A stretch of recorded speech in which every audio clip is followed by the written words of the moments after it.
तो चलिए दोस्तों, अब हम लोग समराइज करते हैं एनुअल रिपोर्ट को।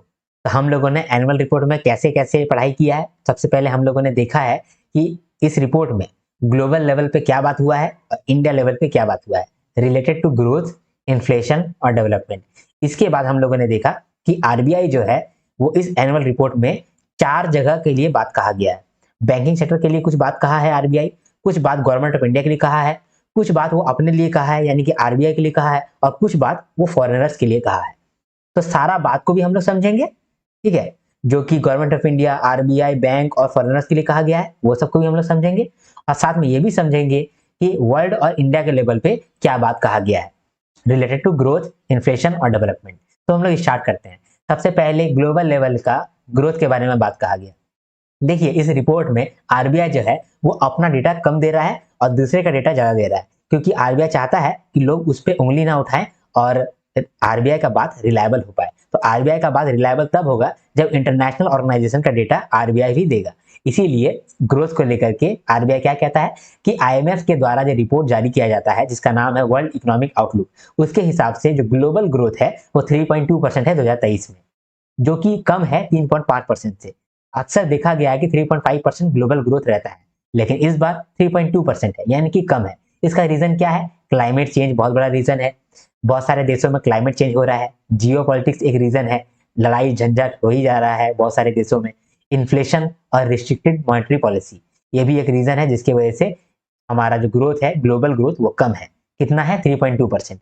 इमर्जिंग एंड डेवलपिंग इकोनॉमीज जो है उनका ग्रोथ है 4.3% 2023 में। इसके बाद इंडिया को लेकर के कहा गया कि जो इंडिया है वो वर्ल्ड फास्टेस्ट ग्रोइंग इकोनॉमी बन गया है। इंडिया का जो फाइनेंशियल सेक्टर है वो साउंड है और स्टेबल है, क्योंकि हमारे जो बैंकिंग सेक्टर है या फिर एफआई है, फाइनेंशियल इंस्टीट्यूशन है, उन लोगों का कैपिटल एडिक्वेसी रेशियो हाई रखा गया है, और साथ में एसेट क्वालिटी भी हाई है, और बैंक्स जो है वो प्रॉफिट भी कमा रहे हैं। इसीलिए कह सकते हैं हम लोग कि फाइनेंशियल सेक्टर जो है हमारा इंडिया का वो स्टेबल है और साउंड है। स्टॉक मार्केट को लेकर के तो क्या ही कहना है, स्टॉक मार्केट तो अपना चरम पे है। ये जो है अपना वैल्यूएशन 4 ट्रिलियन यूएसडी टच कर दिया है, यानी कि वो 5th लार्जेस्ट स्टॉक मार्केट बन गया है पूरे दुनिया में। जीडीपी, जिसको हम लोग नेशनल इनकम कहते हैं, वो एनएसओ के हिसाब से उसका ग्रोथ 8.2% हो गया है। जीबीए को भी हम लोग जीडीपी से कंपेयर कर सकते हैं कि जीबीए भी और कुछ नहीं है, नेशनल इनकम को निकालने का दूसरा तरीका है।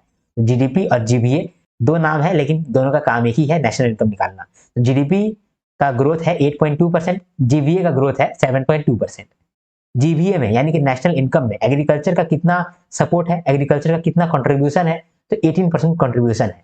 ये ज्यादा नहीं है, जितना हम लोग एक्सपेक्ट करते थे उतना नहीं है। इसका रीजन ये है कि ऑलरेडी क्लाइमेट चेंज की वजह से हमारा जो फूड प्रोडक्शन है वो ठीक से नहीं हो पा रहा है, और उसके वजह से एग्रीकल्चर उतना कंट्रीब्यूट नहीं कर पा रहा है जितना हम लोग एक्सपेक्ट करते हैं। ये तो ग्रोथ का बात हो गया। इन्फ्लेशन का बात करते हैं।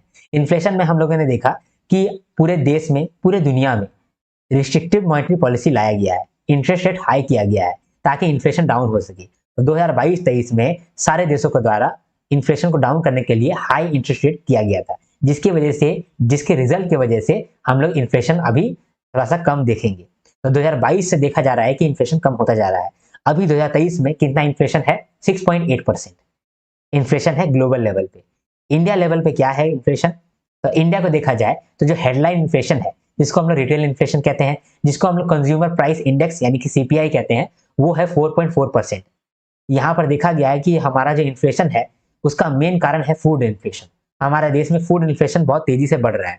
इसका रीजन ये है कि फिर से क्लाइमेट चेंज, हमारे देश में भी एग्रीकल्चर अच्छे से फल फूल नहीं रहा है, फसल उस तरीके से उपज नहीं रहा है, जिसकी वजह से फूड जो है वो महंगा हो रहा है। फूड इन्फ्लेशन बढ़ रहा है, इसकी वजह से जो इन्फ्लेशन है वो हल्का फुल्का बढ़ा हुआ दिख रहा है, 5.4% दिख रहा है। लेकिन अभी भी ये जो है ये 6% के अंदर है। जो आरबीआई का टारगेट रहता है कि 2% से लेकर के 6% तक रहना चाहिए हमारा इन्फ्लेशन, तो उतना ही चल रहा है, 5.4% है अभी। ठीक है, डेवलपमेंट की बात करते हैं। अब दुनिया को लेकर के ग्लोबल लेवल पे देखते हैं, तो ग्लोबल लेवल पे जो ट्रेड का जो ग्रोथ है वो कम हुआ है 2023 में। ट्रेड का ग्रोथ मतलब कि आपस में खरीदा बिक्री का जो वॉल्यूम था वो कम हो गया है ग्लोबली। तो ग्लोबली इसीलिए कम हो गया है क्योंकि ग्लोबली में जियो पॉलिटिक्स चल रहा है, लड़ाई झगड़ा हो रहा है, ठीक है, इन्फ्लेशन है, तो देशों के पास ज्यादा पैसा नहीं है खर्च करने के लिए, क्लाइमेट चेंज भी हुआ रखा है, इसीलिए जो ग्लोबल ट्रेड है उसका वॉल्यूम कम हो गया है। 2023 में 0.3% का ग्रोथ देखा गया, जो कि बहुत कम है। लेकिन आशा हो रहा है कि 2024 में 3% का ग्रोथ देखा जाएगा, 2025 में 3.3% का ग्रोथ देखा जाएगा। लेकिन आप याद रखिएगा कि 2023 में 0.3% का ही ग्रोथ हुआ। फिर यहाँ पर आरबीआई चाहता है कि डब्ल्यूटीओ का रिपोर्ट भी यहाँ पर पेश कर दे ताकि मेरा डेटा रिलायबल हो, ठीक है। इसीलिए वो कहता है कि डब्ल्यूटीओ का रिपोर्ट जिसका नाम है global trade outlook and statistics, उसके हिसाब से जो ग्लोबल मर्चेंडाइज ट्रेड वैल्यू है वो 1.2% से गिर गया है। फिर एक्सपोर्ट और इंपोर्ट की बात करें तो जो इंडिया है वो टॉप 5 सर्विस एक्सपोर्ट के अंदर आ गया है। तो टॉप 5 इन सर्विस एक्सपोर्ट कौन कौन सा देश है? Japan, UK, US, EU and India, ठीक है। अब इंडिया का बात करते हैं, इंडिया के डेवलपमेंट का बात करते हैं, एफडीआई और एफपीआई का बात करते हैं। जो नेट एफडीआई है वो 10 बिलियन है, पिछले साल से बहुत कम है, ठीक है। नेट एफडीआई का क्या मतलब होता है? नेट एफडीआई का मतलब है कि बाहर देश वाले ने हमारे देश में कितना डेवलपमेंट किया और हम लोगों ने बाहर जाकर के कितना इन्वेस्टमेंट किया। तो नेट में कितना इन्वेस्टमेंट हमारे देश में हुआ है, डायरेक्ट इन्वेस्टमेंट हमारे देश में कितना नेट में हुआ है, उसको हम लोग कहते हैं नेट एफडीआई। तो नेट एफडीआई जो है वो 10 बिलियन का रहा है इस साल, जो कि पिछले साल से कम है। टॉप सोर्स कहां से आ रहा है, कौन सा ऐसा देश है जहां से हम लोगों को मैक्सिमम एफडीआई मिलता है? नंबर 1 पे है सिंगापुर, फिर है मैक्सिको, फिर है यूएस, फिर नीदरलैंड और फिर जापान। फिर नेट एफपीआई का बात करते हैं कि हमारे देश में नेट एफपीआई कितना हुआ है। एफपीआई का मतलब होता है जब बाहर वाले देश के आदमी हमारे देश के स्टॉक मार्केट में इन्वेस्ट करते हैं, हमारे देश के सिक्योरिटीज में, शेयर्स में इन्वेस्ट करते हैं। नेट एफपीआई का मतलब कि बाहर के जो आदमी है, फॉरेनर जो है, वो हमारे स्टॉक मार्केट में कितना इन्वेस्ट किए हैं माइनस हम लोगों ने कितना इन्वेस्ट किया है बाहर में। तो नेट में हम लोग का देश में कितना इन्वेस्टमेंट हुआ है इन स्टॉक या फिर स्टॉक और शेयर्स, तो ये पॉजिटिव रहा है। नेट एफपीआई हमारा पॉजिटिव रहा है, यानी कि हमारे देश में ज्यादा हुआ है रादर देन हम लोगों ने ज्यादा किया है, ठीक है। अनएम्प्लॉयमेंट को लेकर के बात कहा गया कि पीरियडिक लेबर फोर्स सर्वे के अकॉर्डिंग 3.1% अनएम्प्लॉयमेंट है यूजुअल स्टेटस को लेकर के, और 5% अनएम्प्लॉयमेंट है वीकली स्टेटस को लेकर के। तो यूजुअल स्टेटस होता है जब आप पूरे साल में अगर मेजर टाइम अनएम्प्लॉयड रहे हैं तब आपको अनएम्प्लॉयड मान लिया जाता है। और वीकली स्टेटस का मतलब होता है कि जब आप 7 दिन के अंदर 1 घंटा भी अगर आप एम्प्लॉयड रहे हैं तब आपको अनएम्प्लॉयड नहीं माना जाएगा, एम्प्लॉयड माना जाएगा, अदरवाइज आपको अनएम्प्लॉयड माना जाएगा। तो वीकली स्टेटस में 5% ऐसे लोग हैं जो कि 7 दिन के अंदर 1 घंटा भी उनको एम्प्लॉयमेंट नहीं मिला है, और 3.1% ऐसे लोग हैं जो कि पूरे साल में मैक्सिमम टाइम अनएम्प्लॉयड रहे हैं। तो पीरियडिक लेबर फोर्स सर्वे के द्वारा ये डाटा दिया गया है। ये जो पीरियडिक लेबर फोर्स सर्वे है ये 2017-18 से स्टैब्लिश है और तभी से ये डेटा दे रहा है। लेबर फोर्स पार्टिसिपेशन जो है 59.8% है, यानी कि ऑलमोस्ट 60% है। क्लाइमेट को देखा जाए तो इंडिया जो है वो 4th बेस्ट परफॉर्म कर रहा है क्लाइमेट को लेकर के। अब ये बात अगर आरबीआई कहेगा तो आप उस पर उंगली उठा देंगे, इसीलिए आरबीआई कहता है कि क्लाइमेट चेंज परफॉर्मेंस इंडेक्स के हिसाब से मैं बोल रहा हूँ कि इंडिया जो है वो 4th बेस्ट परफॉर्मर है इन 63 कंट्रीज। फॉरेक्स रिजर्व को लेकर के कह रहा है आरबीआई कि 650 बिलियन यूएस डॉलर्स हमारा फॉरेक्स रिजर्व हो गया है, जो कि पिछले साल से बहुत इंक्रीज हुआ है। एक्सपोर्ट और इंपोर्ट की बात करें तो एक्सपोर्ट कम हुआ है लेकिन इंपोर्ट उससे ज्यादा कम हुआ है। एक्सपोर्ट जो है वो 3.1% कम हुआ है, लेकिन इंपोर्ट जो है वो 5.7% कम हुआ है। हमारा जो मर्चेंडाइज एक्सपोर्ट है वो भी 3% से कम हुआ है। इसके बाद हम लोग देखते हैं बैंकिंग सेक्टर के लिए क्या कहा गया, गवर्नमेंट के लिए क्या कहा गया, आरबीआई अपने बारे में क्या कहा है और फॉरेनर्स के लिए क्या कहा गया। सबसे पहले हम लोग देखते हैं कि बैंकिंग सेक्टर के लिए क्या कहा है आरबीआई। तो आरबीआई कहता है कि डिजिटल पेमेंट जो है बैंकिंग सेक्टर में वो बढ़ गया है, 13 बिलियन हो गया है मार्च 2024 में। डिपॉजिट्स जो है वो बढ़ गया है, स्पेशली टाइम डिपॉजिट्स, जो एफडी है, आरडी है, उसका संख्या बढ़ गया है। क्रेडिट ग्रोथ, हमारा बैंकिंग सेक्टर में क्रेडिट का भी ग्रोथ हुआ है, लोन हम लोग ज्यादा देने लगे हैं, 16% का हम लोग का क्रेडिट ग्रोथ है। प्राइवेट सेक्टर बैंक 19% का ग्रोथ लिया है और पब्लिक सेक्टर बैंक 14% का ग्रोथ लिया है। रेपो रेट जो है हम लोग 2022-23 में ही इंक्रीज किए थे, इस साल इंक्रीज नहीं किए। तो हम लोग 2022-23 में कितना इंक्रीज किए? 250 बेसिस पॉइंट, जिसको कह सकते हैं 2.5% इंक्रीज। हम लोग ईबीएलआर लेकर के आ रहे हैं इंस्टीड ऑफ एमसीएलआर और बेस रेट। पहले हम लोग बेस रेट और एमसीएलआर को इस्तेमाल करते थे। ये बेस रेट और एमसीएलआर क्या होता है? ये वो रेट है जिसमें बैंक जो है वो आगे लेंड करता है। तो बैंक जब आगे लेंड करेगा तो ये चीज रेपो रेट के हिसाब से होना चाहिए, तभी तो रेपो रेट का फायदा है, रेपो रेट को चेंज करने का फायदा है, क्योंकि रेपो रेट चेंज करेंगे तो इन्फ्लेशन चेंज होगा। तो रेपो रेट को हम लोग चेंज करते हैं ताकि इन्फ्लेशन कंट्रोल हो पाए। लेकिन बीच में खड़ा हो जाता है बैंक जो बोलता है कि हम तो रेपो रेट मानेंगे लेकिन अकॉर्डिंग टू एमसीएलआर और बेस रेट और एमसीएलआर मानने से क्या होता है ना कि जो रेपो रेट है वो लेट से जाता है बैंकों के पास, और लेट से बैंक अपना रेपो रेट के हिसाब से इंटरेस्ट रेट चेंज करता है। इससे क्या होता है कि रेपो रेट का जो ऑपरेशन है वो बहुत डिले हो जाता है। इसीलिए अभी क्या किया है बैंकिंग सेक्टर में, आरबीआई बोल रहा है कि अब तुम लोग एमसीएलआर और बैंक बेस रेट नहीं मानोगे, तुम लोग मानोगे ईबीएलआर। तो जब ईबीएलआर मानेगा तो ईबीएलआर में क्या होगा कि जल्दी से जल्दी रेपो रेट बैंक को मानना पड़ेगा। तो बैंक अगर जल्दी से जल्दी रेपो रेट मानेगा तो जल्दी से जल्दी इन्फ्लेशन भी कंट्रोल होगा। इसीलिए कह रहा है कि हम लोग ईबीएलआर को इंट्रोड्यूस कर दिए। फिर हम लोग देखेंगे सीआरआर इंक्रीमेंटल। हम लोगों ने 2023 में 10% सीआरआर को इंक्रीमेंट कर दिया था। क्यों कर दिया था? क्योंकि हम लोग देख रहे थे कि 2000 नोट जो है वो बैंकों के पास आ रहा है। तो बैंकों के पास अगर 2000 का नोट आने लगेगा तो बैंकों के पास बहुत सारा पैसा आ जाएगा। तो बैंक क्या करेगा कि वो लालच में ज्यादा लोन देने लगेगा। फिर वापस से लोन अगर देगा तो मनी सप्लाई बढ़ जाएगा, इन्फ्लेशन बढ़ जाएगा। लेकिन सरकार तो इन्फ्लेशन कम करना चाहता है, इसीलिए आरबीआई क्या कर रहा है, सीआरआर को इंक्रीज कर दिया। सीआरआर को जब इंक्रीज कर दिया तो बैंकों का पैसा फंस गया, वो बाकी लोन नहीं दे पाने लगा। इसीलिए थोड़े समय के लिए, जब तक 2000 का नोट सबमिट हो रहा था, तब तक आरबीआई क्या किया था, इंक्रीमेंट कर दिया था सीआरआर को। सीआरआर को कहा था कि 4.5% नहीं, अब 14.5% हम लोग सीआरआर रख देते हैं। फिर धीरे धीरे फेज मैनर में उसको हटा दिया गया। अभी जो है सीआरआर नॉर्मल हो गया है। फिनटेक के बारे में बात किया गया कि ई रूपी पायलट प्रोजेक्ट जो है वो हम लोग और जगह में फैला रहे हैं। 81 लोकेशन में हम लोग फैलाएंगे, जिसमें कि 15 बैंक्स कवर हो जाएगा। साथ में कहा गया कि जो बैंक फ्रॉड है वो बढ़ गया है, ऑनलाइन फ्रॉड स्पेसिफिकली बहुत बढ़ गया है। स्मॉल फ्रॉड्स बढ़ गया है, यानी कि जो छोटा छोटा अमाउंट का होता है ना, 20,000, 30,000, 40,000, इसका फ्रॉड बढ़ गया है। 40 लाख, 20 लाख, 1 करोड़, ये सब फ्रॉड थोड़ा सा कम हुआ है, लेकिन जो स्मॉल अमाउंट है उसका फ्रॉड बहुत बढ़ गया है। आरबीआई ने बैंक्स को और फाइनेंशियल इंस्टीट्यूशन को कहा है कि तुम लोग लाइबोर और माइबोर को अब मत मानो और तुम लोग अडॉप्ट कर लो एसओएफआर। लाइबोर और माइबोर जो है वो स्कैंडल में फंसा हुआ था, जिसकी वजह से एक रिस्क क्रिएट हो रहा था, जिसकी वजह से आरबीआई कहा कि तुम लोग जो है लाइबर और माइबर यूज मत करो बैंक्स, और एफआई तुम लोग यूज करो एसओएफआर। ठीक है, सिक्योर्ड ओवरनाइट फाइनेंसिंग रेट। ठीक है, लाइबर और माइबर में क्या दिक्कत था? ये लाइबर या फिर माइबर या फिर एसओएफआर क्या है? ये वो रेट है जिसपे बैंक्स बोरो करता है दूसरे बैंक से। ठीक है, अब फाइनेंशियल इंक्लूजन के बारे में भी कहा गया कि देखो फाइनेंशियल इंक्लूजन के लिए आरबीआई बहुत ज्यादा काम कर रहा है।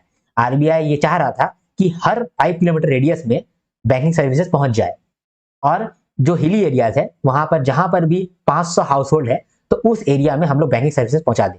ये टारगेट था आरबीआई का। वो कह रहा है कि ये टारगेट को हम लोग 99% मीट कर गए हैं। 27 स्टेट्स में और 8 यूनियन टेरिटरीज में हम लोग ये सर्विसेज पहुंचा दिए हैं। साथ में अब फाइनेंशियल इंक्लूजन का एक इंडेक्स है, वो आप देख सकते हैं अंतर्दृष्टि पोर्टल में। तो अंतर्दृष्टि पोर्टल में आपको फाइनेंशियल इंक्लूजन का इंडेक्स मिल जाएगा, जिसका भी स्कोर चल रहा है 60.1। ये 3 चीजों को देखता है, 3 चीजों को नापता है, उस आधार पे नंबर देता है फाइनेंशियल इंक्लूजन को। तो 3 आधार क्या क्या है, 3 डायमेंशन क्या क्या है जिसको चेक किया जाता है in order to calculate FI index. तो 3 जगह है, 3 चीजें हैं। तो 3 चीजें हैं, यूसेज, क्वालिटी और एक्सेस। हम लोग देखते हैं कि फाइनेंशियल इंक्लूजन में एक्सेस मिल रहा है कि नहीं मिल रहा है, क्वालिटी कैसा है, और यूज हो रहा है कि नहीं हो रहा है, कैसा यूसेज हो रहा है। उसके बाद एनएसएफआई, यहाँ पर मैंने थोड़ा सा गलती करके एनएफएसआई कर दिया है, लेकिन एनएसएफआई यानी कि national strategy for financial inclusion, ये 5 साल का प्लान बना था। 2019 से लेकर 2024 तक का प्लान ऑलरेडी था, जिसके अंतर्गत आरबीआई काम कर रहा था। अब ये लोग नया स्ट्रेटजी लेकर के आएगा 2025 से 2030 तक के लिए, समझे। इसके बाद कहा गया कि जो प्रायोरिटी सेक्टर लेंडिंग है उसका टारगेट सेट किया गया था 40%, कि बैंक जो है वो अपना एडजस्टेड नेट बैंक क्रेडिट का 40% जो है वो खर्च करेगा, लोन देगा फॉर प्रायोरिटी सेक्टर। टारगेट दिया गया था 40% का, लेकिन अचीव किया है 45%, बहुत अच्छी बात है। प्राइवेट सेक्टर ने 48% अचीव किया है, प्राइवेट सेक्टर ने 43% अचीव किया है। इसके साथ साथ कहा गया कि किसान क्रेडिट कार्ड जो है वो भी बहुत इंक्रीज हो गया है। 5.74 लाख करोड़ रुपया किसान क्रेडिट कार्ड में खर्च हो रहा है। यहाँ पर क्या होगा कि जो किसान है उसको वर्किंग कैपिटल के लिए पैसा दिया जाएगा, लोन दिया जाएगा किसान क्रेडिट कार्ड के अंदर। ठीक है, तो ये तो कहा गया बैंकिंग सेक्टर के लिए। अब गवर्नमेंट ऑफ इंडिया के लिए क्या कहा गया इस रिपोर्ट के अंदर? तो कहा गया कि देखो डिस इन्वेस्टमेंट से सरकार को 30,000 करोड़ रुपया मिला है। सरकार का जो डेट है 24 बिलियन यूएसडी है, जो कि पिछले साल से बढ़ गया है। Current account deficit 1.2% of GDP है, और ग्रॉस फिस्कल डेफिसिट जो है वो 5.9% है। ये ग्रॉस फिस्कल डेफिसिट क्या होता है? जितना आपने खर्चा किया माइनस जितना आपके पास आया, एक्सक्लूडिंग एक्सटर्नल बोरोइंग्स। तो यहां पर कहता है कि देखो आपने 5.9% एक्स्ट्रा खर्चा किया है। ग्रॉस फिस्कल डेफिसिट का मतलब कि आपने इतना परसेंटेज एक्स्ट्रा खर्चा किया है। तो गवर्नमेंट ने 5.9% एक्स्ट्रा खर्चा किया है। ये 5.9% एक्स्ट्रा खर्चा कैसे किया होगा? बाहर से पैसा मांगा होगा तभी तो खर्चा किया होगा। मान लीजिए कि आपको जो है 10 रुपया मैंने दिया और आप 10 रुपया एक्स्ट्रा खर्चा कर लिए। 10 रुपया जो आप एक्स्ट्रा खर्चा कर लिए वो कहीं से आप मांगे होंगे, तो कहीं से आप मांगे होंगे ना। तो इसीलिए यहाँ पर कह रहा है कि जो 5.9% है वो एक्स्ट्रा खर्चा हो गया है सरकार के द्वारा, तो कहीं से मांगा होगा, इसीलिए एक्सटर्नल कमर्शियल बोरोइंग्स बढ़ गया है और डेट भी बढ़ गया है सरकार का। लेकिन यहाँ पर देखा गया है कि जो सरकार जो एक्स्ट्रा खर्चा कर रहा है तो क्या चीज पे किया है? कैपिटल एक्सपेंडिचर किया है या रिवेन्यू एक्सपेंडिचर किया है? तो देखा गया कि कैपिटल एक्सपेंडिचर किया है। कैपिटल एक्सपेंडिचर का मतलब रोड्स, रेलवे, इंफ्रास्ट्रक्चर पे खर्चा किया गया है। डायरेक्ट टैक्स सरकार को बहुत मिला है। 30 सालों में सबसे हाईएस्ट डायरेक्ट टैक्स अभी सरकार ले रहा है, 6.7% ऑफ जीडीपी। जितना ग्रोथ कर रहा है जीडीपी में उतना ही टैक्स भी ले रहा है, समझे। फिर जी सिक्योरिटीज होल्डर्स, यानी कि गवर्नमेंट सिक्योरिटी कौन कौन होल्ड कर रखा है? कमर्शियल बैंक ने 37.6% होल्ड किया हुआ है और आरबीआई ने 7.9% होल्ड किया गया है। रेमिटेंस की बात करें तो वर्ल्ड बैंक के हिसाब से इंडिया जो है वो टॉप रेसिपिएंट है इन टर्म्स ऑफ रेमिटेंसेस। सबसे ज्यादा रेमिटेंसेस इंडिया को मिलता है। कितना मिलता है? 135 बिलियन। किसके द्वारा मिलता है ये चीज भी आपको जरूरी है, ठीक है। एक 50 ईयर का लॉन्ग गवर्नमेंट सिक्योरिटी भी इंट्रोड्यूस किया गया है। ये तो हम लोगों ने देख लिया कि बैंकिंग सेक्टर के लिए क्या कहा गया, गवर्नमेंट के लिए क्या कहा गया। अब आरबीआई अपने लिए क्या कहता है वो भी देखते हैं। आरबीआई अपने लिए कहता है कि हम लोग फाइनेंशियल लिटरेसी वीक मनाए हैं 26 फरवरी से लेकर के मार्च 1 तक, जहां पर हम लोगों का थीम था make right start become financially smart. फिर आरबीआई बहुत सारा सीएफएल को सेटअप कर रहा है बहुत जगह में। सीएफएल का मतलब सेंटर फॉर फाइनेंशियल लिटरेसी, जिसके अंतर्गत फाइनेंशियल लिटरेसी पहुंचाएगा बहुत लोगों तक, ठीक है। आरबीआई का एक स्ट्रेटजी भी है, एनएसएफई कहते हैं इसको, national strategy for financial education, जिसके अंतर्गत वो फाइनेंशियल एजुकेशन पहुंचाना चाहता है। तो वो 5C के अंदर काम करता है ताकि फाइनेंशियल एजुकेशन लोगों तक पहुंचे। 5C क्या है? पहला है डेवलपिंग कंटेंट, कंटेंट बढ़िया से डेवलप करो। दूसरा डेवलपिंग कैपेसिटी अमंग इंटरमीडिएरीज, जो टीचर है जो कि पढ़ाने वाला है उसका कैपेसिटी इंप्रूव करो। उसके बाद leveraging community lead model, community को इस्तेमाल करो फाइनेंशियल एजुकेशन पहुंचाने के लिए। एप्रोप्रिएट कम्युनिकेशन स्ट्रेटजी, कम्युनिकेशन का स्ट्रेटजी को अच्छा रखना चाहिए ताकि हम लोग का कम्युनिकेशन इफेक्टिव हो पाए। इनहैंसिंग कोलैबोरेशन, कोलैबोरेशन को इंक्रीज करो, ठीक है। इसके लिए बहुत सारे इनिशिएटिव भी लेकर के आया है ये आरबीआई, जैसे कि FEPA financial education for adults, FETP financial education training programme for school teachers, MSSP money smart school programme for students, FACT fact financial awareness and consumer trade. Currency management को लेकर के कहा गया कि जो टोटल बैंक नोट है circulation में वो 34 लाख करोड़ रुपया है। तो जो टोटल बैंक नोट सर्कुलेशन में है वो कितना है? 34.7 ट्रिलियन रुपीस, या फिर कह सकते हैं 34 लाख रुपीस, 34 लाख करोड़ रुपीस, ठीक है। इसमें देखा गया कि जो वॉल्यूम है बैंक नोट का वो बढ़ गया है। ऑब्वियस सा बात है कि 2000 रुपया को लेंगे, 2000 रुपया वाला नोट को लेंगे और 500 रुपया वाला नोट को देंगे तो ऑटोमेटिकली जो वॉल्यूम है बैंक नोट का वो बढ़ जाएगा। ई रुपये का सर्कुलेशन कितना है? 234 करोड़। पेमेंट सेटलमेंट सिस्टम का बात हुआ तो कहा गया कि देखो जो पेमेंट है वो बढ़ा है, 44% एडिशनल ट्रांजेक्शन हुआ है और आरटीजीएस ट्रांजेक्शन भी 11% से बढ़ा है। पीआईडीएफ का मतलब होता है payment infrastructure development fund. Payment infrastructure को हम लोग डेवलप करने के लिए जो फंड बनाए हैं उससे हम लोग बहुत सारा खर्चा भी किए हैं। क्या रिजल्ट हुआ है वो बताया गया है कि नंबर ऑफ पीओएस यानी कि पॉइंट ऑफ सेल टर्मिनल बढ़ गया है। कितना हुआ है? 89 लाख हुआ है। नंबर ऑफ भारत क्यूआर और नंबर ऑफ यूपीआई क्यूआर ये भी इंक्रीज हुआ है। फिर डिजिटल पेमेंट इंडेक्स 10% से इंप्रूव हुआ है और अभी डिजिटल पेमेंट इंडेक्स का स्कोर है 418। आरबीआई ने यूपीआई लिमिट इंक्रीज कर दिया है for payments in hospitals and educational institutes, 5 lakh रुपए कर दिया है 1 लाख रुपए से, ठीक है। अब फॉरेनर्स के लिए क्या कहा गया है? पहले जो है ना, जो फॉरेनर्स हैं या फिर नॉन रेसिडेंट्स हैं वो लोग सॉवरेन गोल्ड बॉन्ड में डायरेक्टली इन्वेस्ट नहीं कर पाते थे।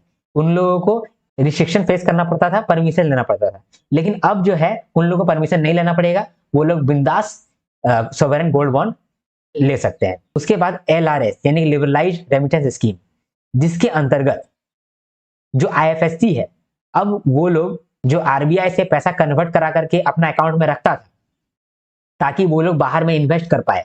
तो पहले आरबीआई उसको 15 दिन का लिमिट दिया था कि 15 दिन में ही तुम इन्वेस्ट कर देना पैसा, जो भी यूएस डॉलर तुम हमसे लिया है ना, तो वो यूएस डॉलर तुम 15 दिन में खर्चा कर देना, अदरवाइज हम वापस ले लेंगे। लेकिन अभी वो लिमिट 15 दिन का बढ़ा करके 180 दिन कर दिया है। अब 180 दिन का लिमिट है कि तुम 180 दिन तक ये कन्वर्टेड यूएस डॉलर्स अपने पास रख सकते हैं, अपने अकाउंट में रख सकते हो। ये चीज आईएफएससी के लिए कहा किया गया है। तो यहाँ पर मैंने हर तरीके से आपका समराइज करा दिया। हम लोगों ने सबसे पहले क्या देखा? सबसे पहले हम लोगों ने देखा सस्टेनेबल डेवलपमेंट गोल्स। तो हम लोग का 17 तरीके का सस्टेनेबल डेवलपमेंट गोल्स है, ठीक है, जो कि 2015 में लाया गया था यूनाइटेड नेशन के द्वारा, ठीक है। और इसको कौन ऑर्गेनाइजेशन है जो कि इसको मॉनिटर करता है? HDSN। HDSN मतलब सस्टेनेबल डेवलपमेंट सॉल्यूशंस नेटवर्क। ये जो ऑर्गेनाइजेशन है ये रिव्यू करता है, मॉनिटर करता है कि ये सब गोल्स पूरा हो रहा है कि नहीं हो रहा है, प्रोग्रेस देखता है, और ये प्रोग्रेस देख करके रिपोर्ट बनाता है। तो उस रिपोर्ट का नाम ही सस्टेनेबल डेवलपमेंट रिपोर्ट, जिसको आज हम लोग देखते हैं, मतलब देख रहे हैं। 17 गोल्स क्या क्या है इसको याद रखना बहुत जरूरी है, क्योंकि आपसे एग्जाम में ये सब पूछा जा सकता है। बैंकिंग एग्जाम में पूछा जा सकता है, आरबीआई ग्रेड बी में भी पूछा जा सकता है, और आपका यूपीएससी वगैरह में भी पूछा जा सकता है, यहाँ तक कि एसएससी में भी पूछा जा सकता है। ये 17 जो गोल्स है इसको हम लोग समझते हैं। आंख बंद कर लीजिए, 17 एचडीजी को हम लोग याद करते हैं।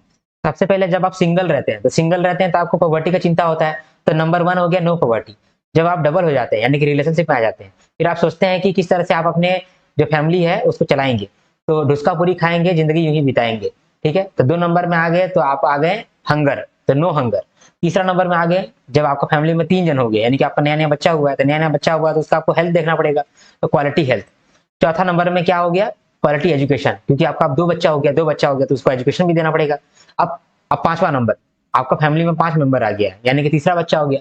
अब तीसरा बच्चा जो है उसका जेंडर जरूर अलग होगा, तीनों लड़का भी नहीं हो सकता, तीनों लड़की भी नहीं हो सकता, यानी कि जेंडर अलग होगा, यानी कि जेंडर इक्वालिटी आपको देखना पड़ेगा, ठीक है। अब छठा मेंबर जब आपका फैमिली में आएगा तब सबको पॉटी के लिए जाएगा, ठीक है, तो आपको सैनिटेशन देखना पड़ेगा, क्लीन वाटर देखना पड़ेगा, तब गोल बनेगा clean water and sanitation.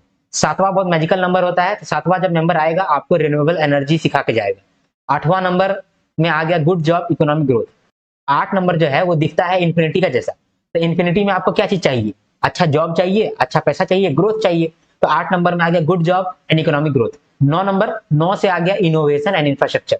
10 number कैसे बनता है? 1 और 0, एक आदमी जो कि इनइक्वालिटी को 0 कर दिया, ठीक है, तो रिड्यूस इनइक्वालिटीज। 11 में क्या आ गया? 11 में 1 और 1 होता है, 1 और 1 मिलकर के कम्युनिटी बनता है, तो इसीलिए यहाँ पर आ गया sustainable cities and sustainable communities. 12 को किस तरह से याद कर सकते हैं? बाहर बाथरूम से बाहर कंजम्पशन को कम करो, reduce consumption. 12 number reduce consumption. फिर 13 नंबर में हो गया, अब 13 नंबर जो है वो बहुत नेगेटिव नंबर है, इसीलिए इसको क्लाइमेट चेंज दे दिए।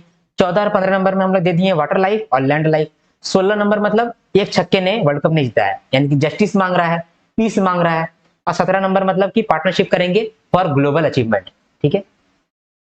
तो ये सब तो हो गया 17 गोल। ये 17 जो गोल था ये किसके द्वारा आया था? यूनाइटेड नेशन के द्वारा 2015 में, और इसके साथ साथ 169 मैंडेटरी टारगेट्स भी दिया गया था, ठीक है। अब देखते हैं कि ये रिपोर्ट में क्या कहा गया। सबसे पहले रिपोर्ट में कहा गया कि एवरेज में देखा जाए तो 16% जो है ना गोल्स, उस तो ट्रैक में है, अच्छे से वो सब फॉलो हो रहा है, लेकिन बाकी जो 84% है वो अच्छे से प्रोग्रेस नहीं कर रहा है और ऑफ ट्रैक है, ट्रैक में नहीं है।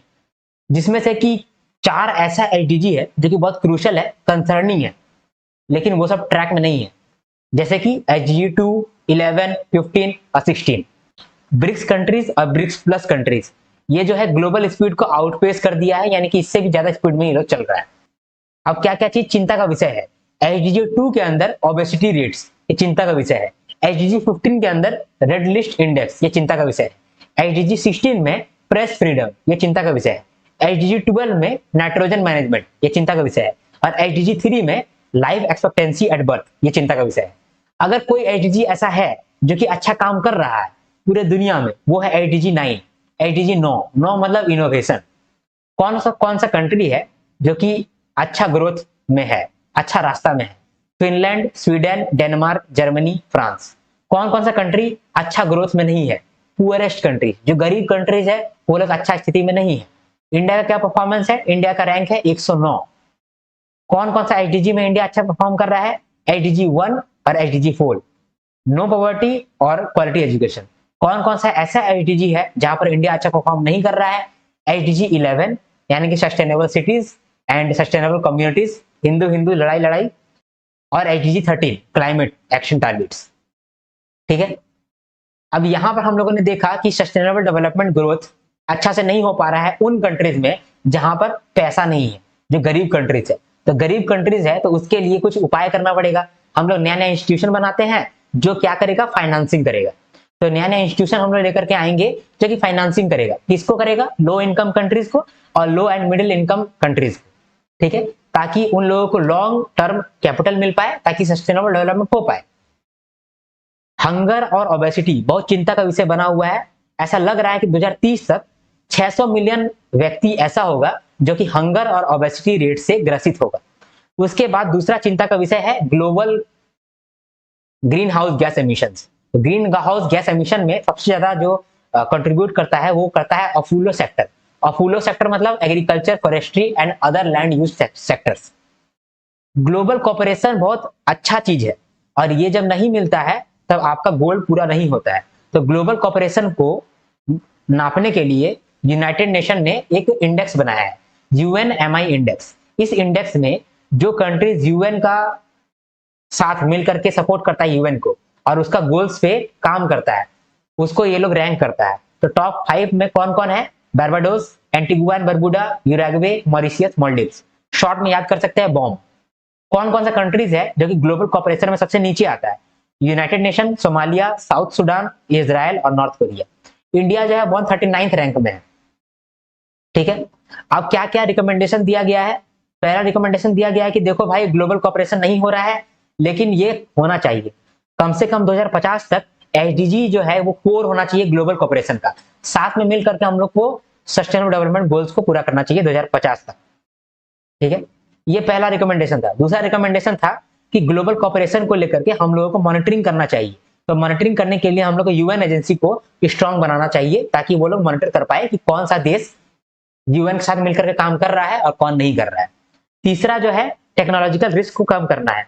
अगर कोई वाइटल टेक्नोलॉजी है या फिर रिसर्च एंड डेवलपमेंट का कैपेसिटी है तो उस कैपेसिटी को हम लोगों को सारे दुनिया में फैलाना चाहिए। और लास्ट में यूएन का पार्लियामेंट्री असेंबली जो है उसको इस्टेब्लिश करो और यूएन सिक्योरिटी काउंसिल में इंडिया को भी ऐड करो एज ए परमानेंट मेंबर। और ऐसा प्रोसीजर को अडॉप्ट करो जिससे कि वीटो पावर का थोड़ा सा पावर कम हो पाए। नमस्कार दोस्तों, आज हम लोग देखने वाले हैं global gender gap report. Global gender gap report यानी कि ग्लोबली ऐसा रिपोर्ट हम लोग लॉन्च कर रहे हैं जिसमें जेंडर गैप को देख रहे हैं कि जेंडर गैप कितना क्लोज हो गया है। समझे? पहले जेंडर गैप 100% था, अभी जेंडर गैप 50% हो गया होगा, 40% हो गया होगा, 30% हो गया होगा। तो अभी गैप कितना क्लोज कर दिए हम लोग, इस चीज को हम लोग दिखाने के लिए ये रिपोर्ट लॉन्च करते हैं जिसका नाम है ग्लोबल जेंडर गैप रिपोर्ट। इस रिपोर्ट में क्या हम लोग दिखाते हैं कि जेंडर गैप को हम लोग कितना कवर कर दिए हैं, जेंडर गैप को हम लोग कितना कम कर दिए हैं। समझे? तो ये जो रिपोर्ट है ये किसके द्वारा लॉन्च किया जाता है? ये वर्ल्ड इकोनॉमिक फोरम के द्वारा लॉन्च किया जाता है। इसमें 146 कंट्रीज पार्टिसिपेट करता है। ये 2006 में लॉन्च किया गया था और अभी इसका 18th एडिशन है। ठीक है, 18वां साल है। 18 साल के बाद ही तो लड़का लड़की बालिग हो जाता है ना, ऐसे आप याद कर लीजिए कि 18वां एडिशन है। मोर 18 साल हो ही गलत रे, मोरा शादी कराई दी। ये नागपुरी एक गाना है जिसका बोल है, मोर 18 साल हो ही गलत रे, ओ बाबा मोर शादी कराई दे। समझे? तो ये रिपोर्ट है जेंडर गैप रिपोर्ट। इसका 18th एडिशन है, 2006 में ये लॉन्च किया था। इसमें 146 कंट्रीज मिलकर के पार्टिसिपेट करता है और 146 कंट्रीज का इसमें रैंकिंग दिया जाता है। समझे? इंडिया का रैंकिंग क्या है? बहुत खराब है, आगे देखते हैं। समझे? ओवरऑल जेंडर गैप स्कोर क्या है? ओवरऑल जेंडर गैप स्कोर है 68.5%। मतलब कि ओवरऑल हम लोग 100% में से 68.5% जेंडर गैप को क्लोज कर दिए। मतलब 100% होगा जेंडर गैप, उसमें से 68.5% जेंडर गैप जो है ना वो हम लोग खत्म कर दिए हैं। यानी कि बचा कितना होगा, कितना बचा होगा इसमें? 21.5 बचा होगा ये गैप, यही कहना है। तो यहाँ पर जो स्कोर आपको बताया जाएगा ना, जेंडर गैप स्कोर, इसका मतलब है कि कितना परसेंटेज जेंडर गैप खत्म कर दिए। समझे? ये चीज आप समझ लीजिए, ये है जेंडर गैप क्लोज्ड। जो जेंडर के बीच में जो गैप है, इस गैप को जो हम लोग क्लोज कर रहे हैं, जानते हैं किस स्पीड में हम लोग क्लोज कर रहे हैं? 0.1% का स्पीड में हम लोग क्लोज कर रहे हैं। यानी कि साल में हम लोग कितना परसेंटेज जेंडर गैप को क्लोज करते हैं? 0.1%। बहुत कम है। इस तरह करने का चक्कर में अगर जाएंगे ना तो 134 साल मिलेगा पूरे दुनिया में, तब जाकर के जेंडर गैप खत्म हो पाएगा, जेंडर गैप पूरा शून्य हो पाएगा, जेंडर गैप क्लोज कर देंगे 100%। समझे? तो यही गड़बड़ है। ये इंडिया का बात नहीं कहा है मैंने, समझे? ये दोनों बात है ग्लोबल, दुनिया का बात कर रहा हूं। दुनिया में जो जेंडर गैप स्कोर है 68.5%, इसका मतलब कि 68.5% गैप खत्म कर दिए हैं, बच गया कितना, 22.5% बचा होगा, है ना? इस पेस में अगर चलेंगे तो 134 साल लगेगा फुल पैरिटी हासिल करने के लिए। ये तो ठीक है, लेकिन कौन कौन सा पैरामीटर है जिसके आधार पर हम लोग चेक करते हैं कि जेंडर गैप है? क्या क्या आधार है? तो 4 आधार है, समझे? मुझे तो ऐसा लगता था कि एक लड़का एक लड़की के बीच में जेंडर गैप बोलता है, क्या सोच के बोलता है कि जेंडर गैप है? हमको लगता होगा कि एक लड़का को समोसा खाने का पूरा आजादी है, लड़की को समोसा खाने का आजादी नहीं है, तो यही गैप हो गया। या फिर एक लड़का है जो कि मार्केट घूम सकता है जब तक, लेकिन लड़की नहीं घूम सकती है, शायद यही वाला गैप है। लेकिन बाद में मुझे मालूम चला कि गैप को मेजर करने के लिए 4 पैरामीटर हम लोग देखते हैं। ये 4 पैरामीटर कौन कौन सा है, एग्जाम में पूछा जा सकता है। पहला है इकोनॉमिक पार्टिसिपेशन एंड अपॉर्चुनिटी, कि एक लड़का को और एक लड़की को कितना इकोनॉमिक पार्टिसिपेशन करने का मौका मिलता है, कितना उसको अपॉर्चुनिटी मिलता है मार्केट में जा करके इकोनॉमी में कंट्रीब्यूट करने का। समझे? ये हो गया पहला पैरामीटर। दूसरा पैरामीटर है एजुकेशन अटेनमेंट, एक लड़का को एक लड़की को कितना एजुकेशन अटेनमेंट करने का मौका दिया जाता है। ठीक है। हेल्थ एंड सर्वाइवल, जो हेल्थ के लिए हेल्थ फैसिलिटी है, सर्वाइवल फैसिलिटी है, ये सब एक लड़का को एक लड़की को किस तरह से प्रोवाइड किया जाता है। और चौथा पॉलिटिकल एम्पावरमेंट, मतलब सरकार में, पॉलिटिक्स में एक लड़का और एक लड़की का कितना शक्ति है। तो ये 4 आधार पर हम लोग चेक करते हैं कि जेंडर में कितना गैप है, एक मेल और फीमेल के अंदर कितना गैप है। तो इस रिपोर्ट में क्या कहा गया है कि इकोनॉमिक पार्टिसिपेशन और अपॉर्चुनिटी के केस में ना हम लोग जेंडर गैप क्लोज कर दिए हैं 60.5%, यानी कि जो 100% गैप था ना, उसमें से 60% गैप हम लोग क्लोज कर दिए हैं, बाकी बच गया होगा। एजुकेशन अटेनमेंट में हम लोग कितना गैप क्लोज कर दिए हैं, 94.9%, मतलब ऑलमोस्ट 95% हम लोग गैप क्लोज कर दिए हैं। यानी कि अब लड़का और लड़की लोग मोस्टली एजुकेशन मिल जाता है, बराबर एजुकेशन दोनों को मिल जाता है। ये सब दुनिया का बात हो रहा है, ठीक है। Health and survival, health and survival में भी हम लोग लड़का और लड़की के बीच में जो अंतर है, जेंडर का गैप है, उसको 96% तक क्लोज कर दिए, यानी कि सिर्फ 4% गैप है उन लोग के बीच में। पॉलिटिकल एम्पावरमेंट में देखा जाए तो एक लड़का एक लड़की में काफी अंतर है अभी, क्योंकि कितना क्लोज कर पाए हैं अभी तक, 22.5% ही कवर कर पाए हैं अभी तक जेंडर गैप को। ठीक है। तो ये 4 हमारा पैरामीटर है, जिस पैरामीटर के आधार पे जेंडर गैप क्रिएट होता है। ठीक है। और उस गैप को हम लोग क्लोज करते रहते हैं, तो जितना क्लोज करते हैं उतना परसेंटेज हम लोग का स्कोर हो जाता है। तो इस साल यानी कि 2024 में जो रिपोर्ट आया है उसमें ये सब नंबर दिया गया है। ठीक है, इन चारों पैरामीटर्स में समझ में आ जाएगा आपको। ठीक है, टेंशन मत लीजिए, एक बार हम लोग समराइज भी तो करेंगे। ठीक है, अब रैंकिंग देखते हैं। अब रैंकिंग को देखा जाए तो 146 कंट्रीज में हम लोग रैंकिंग कर रहे हैं, जिसमें से कि इंडिया का रैंक है 129। समझे? ये तो बहुत अच्छा नहीं है, 129th रैंक है। और कितना स्कोर है इसका, 64.1%। इंडिया का ग्लोबल जेंडर रिपोर्ट में कितना स्कोर है, 64.1%। यानी कि जो गैप है एक लड़का एक लड़की के बीच में, उस गैप को कितना तक फिल कर चुके हैं, 64.1% फिल कर चुके हैं इंडिया। ठीक है, हम लोग देखे थे कि 4 पैरामीटर पे ही जेंडर गैप को हम लोग एनालाइज कर रहे हैं, तो इंडिया में हम लोग ये 2 पैरामीटर को एक बार देख लेते हैं। 2 पैरामीटर है, पहला है एजुकेशन पैरिटी और दूसरा है पॉलिटिकल एम्पावरमेंट एंड रिप्रेजेंटेशन। तो एजुकेशन में देखा जाए तो लिटरेसी रेट गैप जो है मेन और वुमेन के बीच में वो 17% है, 17.2% है। इसको आप कैसे याद कर सकते हैं, 17 में खतरा, एक लड़का एक लड़की के एजुकेशन में 17.2% का गैप है। ठीक है, अब अगर बात किया जाए पॉलिटिकल एम्पावरमेंट में तो लड़कियों को क्या है, और अगर बात किया जाए पॉलिटिकल एम्पावरमेंट में यानी कि लड़की को पॉलिटिकली कितना पावर दिया गया है, तो आपको देखने को मिलेगा कि हेड ऑफ स्टेट में 40.7% का गैप क्लोज हो गया है। ठीक है, और मतलब कि मोस्टली जो स्टेट में जो हेड है यानी कि चीफ मिनिस्टर है, वहां पर लड़की लोग को रिप्रेजेंटेशन मिलता है, लड़की लोग को पावर मिलता है। ममता बनर्जी को देख लीजिए, है ना, तो पावर मिलता है। ठीक है, और फेडरल लेवल का देखा जाए यानी कि सेंट्रल लेवल में देखा जाए तो सेंट्रल लेवल में मिनिस्ट्रियल पोजीशन में 6.9% गैप क्लोज है। समझे, और पार्लियामेंट में 17.2% गैप क्लोज है। ठीक है, कि इतना परसेंट गैप क्लोज कर दिए हैं। ये समझ में आया आपको? तो इंडिया का बात हो गया। अगर वर्ल्ड का बात किया जाए तो रैंकिंग किस तरह का है? सबसे पहले है आइसलैंड, फिर है फिनलैंड, फिर है नॉर्वे, स्वीडन, जर्मनी। ये 5 तो आप याद रखिएगा। ठीक है, इसको याद करने का एक टेक्निक मैं आपको बता देता हूँ। आइसक्रीम से फन मत करो, नहीं तो स्वीट जर्म हो जाएगा। आइसक्रीम से फन मत करो, नहीं तो स्वीट जर्म हो जाएगा। आइसक्रीम मतलब कि आइसलैंड, फन नहीं करो यानी कि फिनलैंड और नॉर्वे, नॉर्वे मतलब नहीं करो, नहीं तो स्वीट जर्म आ जाएगा यानी कि स्वीडन और जर्म हो जाएगा। ठीक है, तो ये है रैंकिंग ग्लोबल जेंडर इंडेक्स में। ठीक है, इंडिया का जो अगल बगल का है नेबरिंग कंट्रीज, वो लोग कहाँ पर है?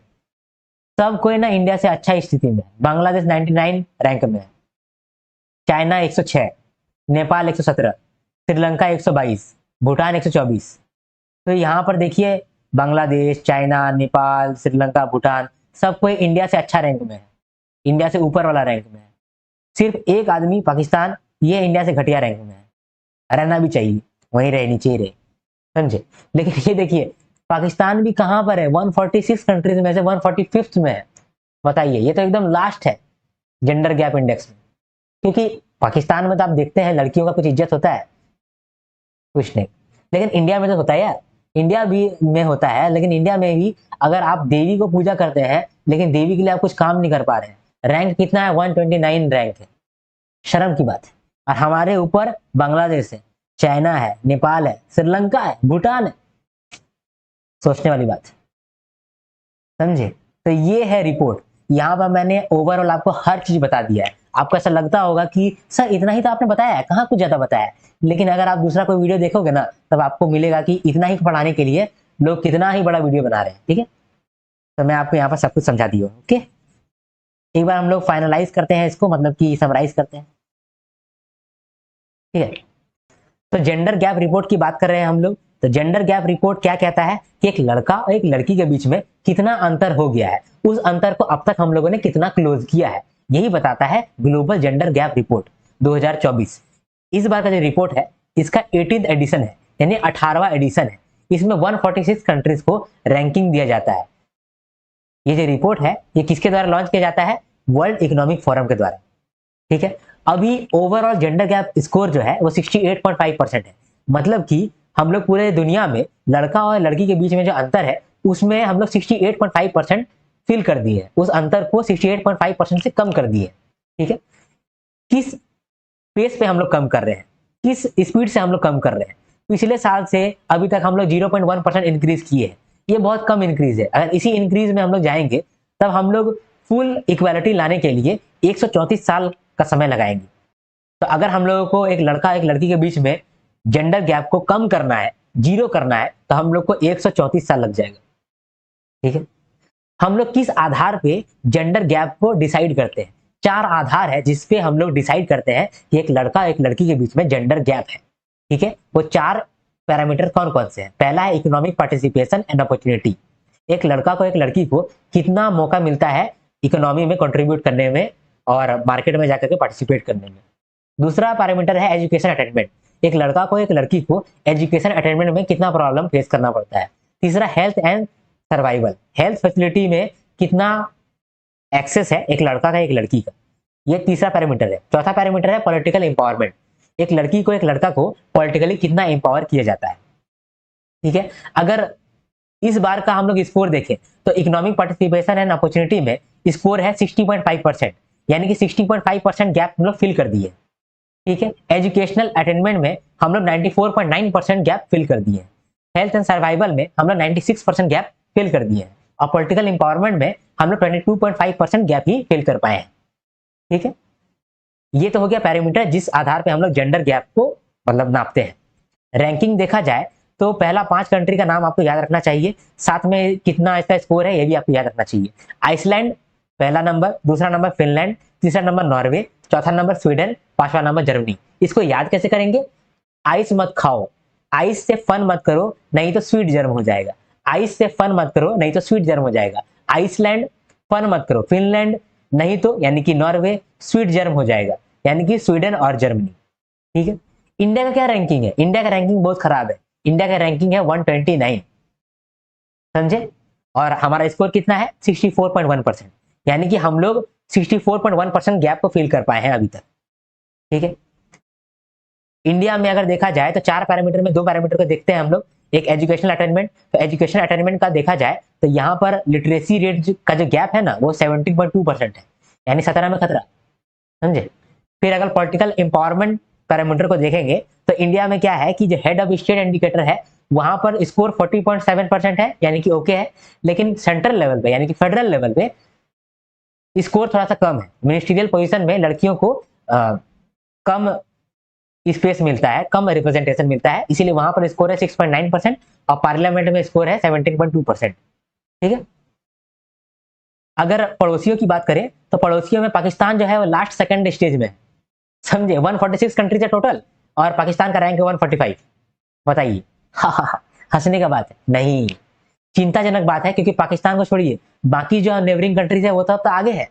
बांग्लादेश 99 नंबर पे, चाइना 106 नंबर पे, नेपाल 117 नंबर पे, श्रीलंका 122 नंबर पे, भूटान 124 नंबर पे, सब हम लोगों से आगे। अगर देखा जाए रीजन के हिसाब से, तो रीजन के हिसाब से भी रैंक डिसाइड किया गया है। तो वहां पर नंबर 1 पे है यूरोप, नंबर 2 पे है नॉर्थ अमेरिका, नंबर 3 पे है लैटिन अमेरिका एंड कैरेबियन। तो इसको आप देख सकते हैं। दो चीज यहाँ पर याद रखने की जरूरत है कि अगर रीजन की बात करें तो सबसे पहले इस चार्ट में कौन आता है, नंबर 1 पे कौन आता है, यूरोप। और हम लोग कहां पर आते हैं, यानी कि साउथ एशिया कहां पर आता है, 6 नंबर पे आता है। ठीक है, 63.7% हम लोग का स्कोर, यानी कि इतना परसेंट हम लोग जेंडर गैप को क्लोज कर दिए। ठीक, तो यहाँ पर मैंने समराइज भी कर दिया आपको इस रिपोर्ट को। आशा करता हूँ कि ये रिपोर्ट आपको समझ में आया हो। अगर आपको ऐसा लग रहा है कि मैं थोड़ा स्पीड बोल रहा हूँ तो आप मुझे कमेंट में ये बताइएगा, तो मैं नेक्स्ट वीडियो से, मतलब कि जब मैं नेक्स्ट रिकॉर्डिंग चालू करूंगा तब मैं इस बात को ध्यान में रखूंगा। ठीक है, आशा करता हूँ कि आपको मेरा वीडियो पसंद आया हो। पसंद आया तो लाइक करिए, लाइक के बिना आप मत जाइए, नहीं तो आपका पाप चढ़ेगा ठाकुर। एक लाइक तो दे सकते हैं आप। ठीक है, अब हम लोग नेक्स्ट वीडियो में मिलते हैं, तब तक के लिए हर हर महादेव, शंभू शंकर। यहाँ पर एक बार हम लोग समराइज कर देते हैं। ठीक है, तो अब हम लोग करते हैं समराइज इस रिपोर्ट को, फाइनेंशियल स्टेबिलिटी रिपोर्ट। इस रिपोर्ट में कहा गया है कि किस तरीके से हमारा फाइनेंशियल स्टेबिलिटी है। अगर अच्छा होगा तो अच्छा कहेगा, खराब होगा तो खराब कहेगा। इस रिपोर्ट को बनाता कौन है, ये रिपोर्ट को बनाता कौन है और ये रिपोर्ट को जारी कौन करता है, तो बनाता है इसको एफएचडीसी का सब कमेटी। एफएचडीसी क्या होता है, एफएचडीसी का मतलब है financial stability and development council. ये जो काउंसिल है, ये इसका सब कमेटी ये रिपोर्ट को बनाता है। बहुत सारा फाइनेंशियल सिस्टम है उसको एनालाइज करता है और फिर ये रिपोर्ट बनाता है। ये रिपोर्ट को बनाता तो एफएचडीसी का सब कमेटी है, लेकिन इसको पब्लिश करता है आरबीआई। इस बार आरबीआई ने एफएसआर का 29th एडिशन को पब्लिश किया है। यानी कि फाइनेंशियल स्टेबिलिटी रिपोर्ट जो है इसके अंदर 3 चैप्टर का बात किया जाता है। पहला तो मैक्रो लेवल पे क्या फाइनेंशियल रिस्क है, दूसरा हमारा जो फाइनेंशियल इंस्टीट्यूशन है उसका क्या मजबूती है, क्या साउंडनेस है और क्या रेजिलियंसी है। उसके बाद फिर रेगुलेटरी इनिशिएटिव्स क्या क्या लेकर के हम लोगों ने आए हैं। साथ में एक सर्वे भी होता है, क्योंकि जब 3 चैप्टर हम लोग बता देंगे तो उसके बाद कुछ ना कुछ छूट सकता है ना, इसीलिए एक सर्वे भी हम लोग ऐड कर देते हैं, जहां पर हम लोग सर्वे करते हैं मार्केट पार्टिसिपेंट्स के साथ और एक्सपर्ट के साथ, कि अगर कुछ रह भी गया हुआ तो वो भी यहाँ पर आ जाए। तो ये रिपोर्ट को बनाता कौन है, एफएचडीसी का सब कमेटी। एफएचडीसी क्या है, financial stability and development council. ये जो काउंसिल है ना, इसका हेड होता है आरबीआई गवर्नर। ये जो कमेटी है इसका पहली बार प्रपोजल आया था रघुराम राजन कमेटी के द्वारा 2008 में। 2008 में ये जो कमेटी है बनाया गया और इस कमेटी का ही सब कमेटी है जो कि ये रिपोर्ट को तैयार करता है। ये जो सब कमेटी है ना यही तैयार करता है। ये जो सब कमेटी है ये बहुत सारे रेगुलेटर से बात भी करता है और फिर ये पूरा फाइनेंशियल इंस्टीट्यूशन को एनालाइज करता है और उसके बाद ये रिपोर्ट बनाता है और ये रिपोर्ट बना करके आरबीआई इसको रिलीज कर देता है। ये जो रिपोर्ट है ये बाय एनुअल है, साल में 2 बार आता है, एक बार जून में एक बार दिसंबर में। दिसंबर वाला मैंने ऑलरेडी किया हुआ है, वो जरूरी नहीं है आपको पढ़ना। जून में जो आया है ये जरूरी है। ठीक है, ये जो एफएचडीसी है यानी कि financial stability and development council, इसका चेयरमैन फाइनेंस मिनिस्टर होती है। ठीक है, इस रिपोर्ट में हम लोगों ने देखा कि 3 चैप्टर होता है। तो पहला चैप्टर था macro financial risk. Macro financial risk का मतलब कि मैक्रो लेवल पे क्या फाइनेंशियल रिस्क है। तो हम लोगों ने देखा कि ग्लोबल फाइनेंशियल सिस्टम जो है ना वो स्ट्रांग है और रेजिलियंट है, लेकिन कुछ रिस्क तो हमेशा रहता है। तो इस बार भी कुछ रिस्क है। क्या क्या रिस्क है, ग्लोबल डेट, जियोपॉलिटिक टेंशन और इन्फ्लेशन। तो ग्लोबल बहुत सारा डेट बढ़ता जा रहा है, जियोपॉलिटिक टेंशन होने जा रहा है, एक देश दूसरा देश से लड़ रहा है, इससे क्या होगा कि ट्रेड में भी प्रॉब्लम होगा और क्या होगा कि ग्रोथ नहीं हो पाएगा। जियोपॉलिटिक्स का भी एक टेंशन है। और तीसरा है प्रोलॉन्ग्ड इन्फ्लेशन। बहुत सारा कमोडिटी का दाम बढ़ते जा रहा है, इन्फ्लेशन बढ़ रहा है। अगर इन्फ्लेशन बहुत ज्यादा बढ़ जाएगा तो ग्रोथ जो है वो स्लो डाउन हो जाएगा। ठीक है, तो ग्लोबल ग्रोथ भी स्लो डाउन हो सकता है, ग्लोबल डेट भी बढ़ रहा है, जियोपॉलिटिक टेंशन भी आ रहा है। इंडिया का क्या कंट्रीब्यूशन है इन ग्लोबल जीडीपी? 18.5%। ये तो हम लोगों ने देखा कि मैक्रो लेवल पे क्या फाइनेंशियल रिस्क हो सकता है। अब हमारा फाइनेंशियल इंस्टीट्यूशन का क्या साउंडनेस है और क्या रेजिलियंसी है। साउंडनेस पहले हम लोगों ने चेक किया, तो शेड्यूल कमर्शियल बैंक का ग्रॉस एनपीए, नेट एनपीए और कैपिटल एडिक्वेसी हम लोगों ने देखा। तो शेड्यूल कमर्शियल बैंक का जो ग्रॉस एनपीए है वो 2.8% है, जो कि 12 ईयर का लो पे है। एनएनपीए यानी कि नेट एनपीए जो है वो 0.6% है और कैपिटल एडिक्वेसी रेशियो 16.8% है। ग्रॉस एनपीए का मतलब होता है कि मतलब मोटा मोटी हम लोग कितना लोन रिकवर नहीं कर पा रहे हैं। तो 2.8% ही है जिसको हम लोग लोन रिकवर नहीं कर पा रहे हैं, बाकी जो लोन रिकवर हो जा रहा है। तो schedule commercial bank maximum loan recover कर ले रहा है, इसका मतलब कि ये ठीक से काम कर पा रहा है। जो रिकवर नहीं कर पा रहा है वो कितना परसेंटेज है? 2.8%। तो ये मोटा मोटी है। नेट एनपीए कितना है? नेट एनपीए ज्यादा ध्यान में रखने वाला बात है। तो नेट एनपीए जो है वो 0.6% है, बहुत कम है, यानी कि बहुत अच्छी स्थिति में है हमारा बैंक। सीआरआर का मतलब होता है कि कितना मिनिमम कैपिटल रहना चाहिए किसी बैंक में ताकि ये वापस से लड़ पाए। अगर कुछ स्थिति खराब हो गया तो इसका कैपिटल जो है वही तो इस्तेमाल हो पाएगा। तो कैपिटल एडिक्वेसी रेशियो का मतलब होता है कि कुछ मिनिमम कैपिटल तुम अपने बैंकों में रखो। ग्लोबल लेवल पे जो बीसीबीएस है, यानी कि ग्लोबल लेवल पे जो सारा बैंकों का बाप है, basal committee for banking supervision, BCBS, उन्होंने कहा है कि 9% जो है वो कैपिटल एडिक्वेसी रेशियो रहना ही चाहिए। लेकिन हमारा आरबीआई कहता है कि बीसीबीएस सर ठीक है, हम लोग जो है 9% नहीं, हम लोग तो 12% रखेंगे। तो आरबीआई जो है वो 12%, 13% करके रखता है। 9% अगर चला जाएगा सीआरएआर यानी कि कैपिटल एडिक्वेसी रेशियो, तब चिंता वाला बात है, नहीं तो चिंता वाला बात नहीं है। तो हम लोग देख रहे हैं कि जो सीआरएआर है वो 16.8% है, बहुत अच्छा है। एनबीएफसी के केस में सीआरएआर जो है वो 27% है, बहुत अच्छा है। एनबीएफसी के केस में जो ग्रॉस एनपीए है वो 1.1% है, बहुत अच्छा है। इसके बाद रिटर्न ऑन एसेट भी अच्छा है, यानी कि एनबीएफसी जो है वो हमारे देश में पैसा कमा रहा है। तो अगर पैसा कमा रहा है तो उस मजबूत भी है। जो अर्बन कोऑपरेटिव बैंक है उसका भी क्रेडिट ग्रोथ हम लोगों ने देखा, तो उसका भी क्रेडिट ग्रोथ 5.7% है, जो कि अच्छा कंसिडर किया जाएगा। तो इसी आधार पर देखा जा रहा है कि जो फाइनेंशियल इंस्टीट्यूशन है वो साउंड भी है, यानी कि मजबूत है। साथ में जो शेड्यूल कमर्शियल बैंक है इनका प्रॉफिट भी बढ़ गया है। ठीक है, प्रॉफिट भी बढ़ गया है और डिपॉजिट्स भी बढ़ गया है। प्रॉफिट भी बढ़ गया है और डिपॉजिट्स भी बढ़ गया है, ये भी है।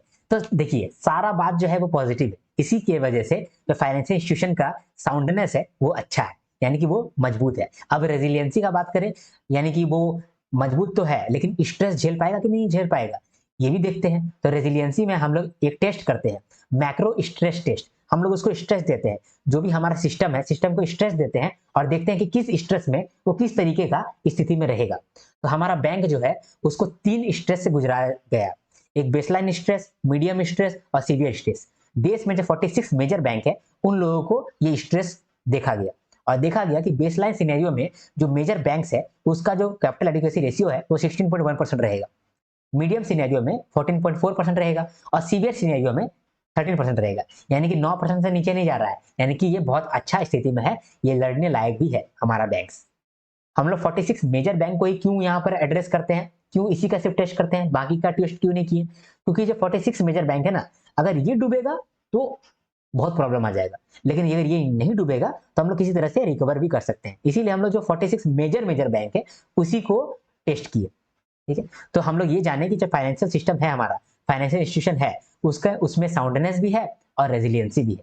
फिर हम लोग देखें कि रेगुलेटरी इनिशिएटिव क्या क्या लिया गया, रेगुलेटरी लेवल पे क्या क्या इनिशिएटिव लिया गया। तो ग्लोबल लेवल पे सारा बैंकों का बाप कौन होता है? सेंट्रल बैंक का भी बाप कौन होता है? BCBS, basal committee for banking supervision. तो उन्होंने कहा है कि फिनटेक को लेकर के रिस्क अराइज हो रहा है, रिस्क को एसेस करो और रिस्क को मैनेज करो। फिनटेक को लेकर के कोशिश करो कि एक टेक एक्सपर्टाइज को तुम ले आओ, जो एक टेक एक्सपर्टाइज होगा उसको टेक के बारे में बहुत नॉलेज होगा, तो जो टेक रिलेटेड प्रॉब्लम आएगा उसको वो सॉल्व कर पाएगा। तो तुम लोग पहले से ही एक टेक एक्सपर्टाइज रखो, साथ में एआई और एमएल को ध्यान में रखो, क्योंकि एआई और एमएल से अगर प्रॉब्लम अराइज होगा तो हमारे पूरा दुनिया में प्रॉब्लम अराइज हो सकता है, क्योंकि पूरा बैंकिंग सिस्टम जो है वो डेंसली इंटरकनेक्टेड है। कहीं पर भी प्रॉब्लम होगा तो वो कंटेजियस पहुंच जाएगा, बहुत दूर तक पहुंच जाएगा और पूरा सिस्टम को बिगाड़ देगा। इसीलिए फिनटेक रिस्क मैनेज करो और टेक एक्सपर्टाइज को लेकर के आओ और एआई और एमएल को लेकर के सावधान हो। जानते हैं फिनटेक को लेकर के बहुत सारा बात कहा गया है, फिनटेक जो है वो बहुत कमजोर कड़ी है हमारे पूरे दुनिया का बैंकिंग सिस्टम को लेकर के। फिनटेक कौन होता है? जैसे कि जीपे हो गया, फोन पे हो गया, ठीक है, पेटीएम हो गया, ये सब क्या है? ये सब बैंक तो नहीं है, लेकिन फाइनेंशियल सर्विसेज दे रहा है, यानी कि फिनटेक है। ये लोग क्या करता है, अपना टेक्नोलॉजी बनाने के लिए ना थर्ड पार्टी सोर्स का इस्तेमाल करता है। थर्ड पार्टी को बोलता है कि देखो मेरे लिए टेक बना दो, मेरे लिए टेक्नोलॉजी बना दो। तो वहां पर जो थर्ड पार्टी बना रहा है, थर्ड पार्टी तो हो सकता है कि कुछ गड़बड़ भी कर दे, इसीलिए हम लोग ये प्रॉब्लम अराइज हो जाता है। ठीक है, तो इसीलिए जो फिनटेक है वहां पर रिस्क हो जाता है, तो रिस्क को एसेस करना चाहिए, फिर रिस्क को मैनेज भी करना चाहिए, ऐसा कह रहा था बीसीबीएस। साथ में कहा कि देखो टेक्नोलॉजी का यहाँ बहुत इस्तेमाल हो रहा है, टेक्नोलॉजी से बहुत प्रॉब्लम भी हो सकता है, इसीलिए तुम टेक का एक एक्सपर्टाइज को भी एक बार बैठा लो अपने पास। इसके बाद इंडिया लेवल पे क्या बात हुआ? अब इंडिया लेवल पे देखा गया कि आरबीआई ने क्या क्या लेकर, अब इंडिया लेवल पे क्या क्या इनिशिएटिव लिया गया है। तो आरबीआई ने कहा है कि हम लोग वॉलंटरी ट्रांजिशन का ऑप्शन दे रहे हैं स्मॉल फाइनेंस बैंक को। तो जो भी स्मॉल फाइनेंस बैंक है वो अपने आप को कन्वर्ट करा सकता है यूनिवर्सल बैंक्स में। कैसे कन्वर्ट कराएगा? कुछ कंडीशन पास करेगा तो वो कन्वर्ट करा सकता है वॉलंटरी। दूसरा फिर कहा गया आरबीआई के द्वारा कि हम लोग एक फ्रेमवर्क लॉन्च कर रहे हैं ताकि सेल्फ रेगुलेटेड ऑर्गेनाइजेशन बन पाए। ये सेल्फ रेगुलेटेड ऑर्गेनाइजेशन क्या होता है? सेल्फ रेगुलेटेड ऑर्गेनाइजेशन आरबीआई और बैंकों के बीच का ऑर्गेनाइजेशन है। ये ऑर्गेनाइजेशन जो है वो आरबीआई के द्वारा रेगुलेटेड नहीं किया जाता है, लेकिन ये जो ऑर्गेनाइजेशन है वो बैंकों को मदद पहुंचा सकता है। ये जो सेल्फ रेगुलेटेड ऑर्गेनाइजेशन है ये क्या काम करता है? ये गाइडेंस देता है बैंकों को, ये बैंकों के बारे में बात करता है, ये बैंकों का जो भी प्रॉब्लम है वो आरबीआई को बताता है। यानी कि ये जो ऑर्गेनाइजेशन है ये तो आरबीआई के द्वारा रेगुलेटेड नहीं है, इसीलिए ये आराम से फंक्शन कर सकता है। लेकिन किसके बारे में फंक्शन करता है? बैंकों के बारे में फंक्शन करता है। बैंकों का प्रॉब्लम को सुनता है, बैंकों का प्रॉब्लम को सॉल्व भी करता है। इस ऑर्गेनाइजेशन में जो कि एक्सपर्ट है वो लोग बैठे हुए रहते हैं। ठीक है, तो ये भी चालू कर रहा है आरबीआई, क्योंकि आरबीआई को ऐसा लगता है कि मुझसे बहुत डरता है बैंक्स, इसीलिए एक बैंकों का दोस्त हम लोग क्रिएट कर देते हैं जिसका नाम रख देंगे सेल्फ रेगुलेटेड ऑर्गेनाइजेशन। इसके बाद T+0 सेटलमेंट को भी लेकर के आने वाला है, इसका बीटा वर्जन लेकर के आ गया है सेबी। तो ये जो T+0 सेटलमेंट है इसको कौन लाया है? इसको सेबी लाया है। ठीक है, ताकि क्या हो, जो भी आप स्टॉक मार्केट में ट्रेड करते हैं वो एक ही दिन में सेटल हो जाए, जिस दिन आपने ट्रेड किया उस दिन सेटल हो जाए। पहले जो T+1 होता था, यानी कि जिस दिन आप ट्रेड करते थे ना तो पैसा अगला दिन ट्रांसफर होता था और शेयर्स भी अगला दिन ट्रांसफर होता था, क्योंकि अगला दिन ही सेटलमेंट जाके होता था, ट्रेड के अगला दिन सेटलमेंट होता था। इसको अब ठीक करके सेबी क्या किया है कि उसी दिन सेटलमेंट हो जाएगा, जिससे क्या होगा कि लिक्विडिटी बढ़ जाएगा और इकोनॉमी बढ़ पाएगा।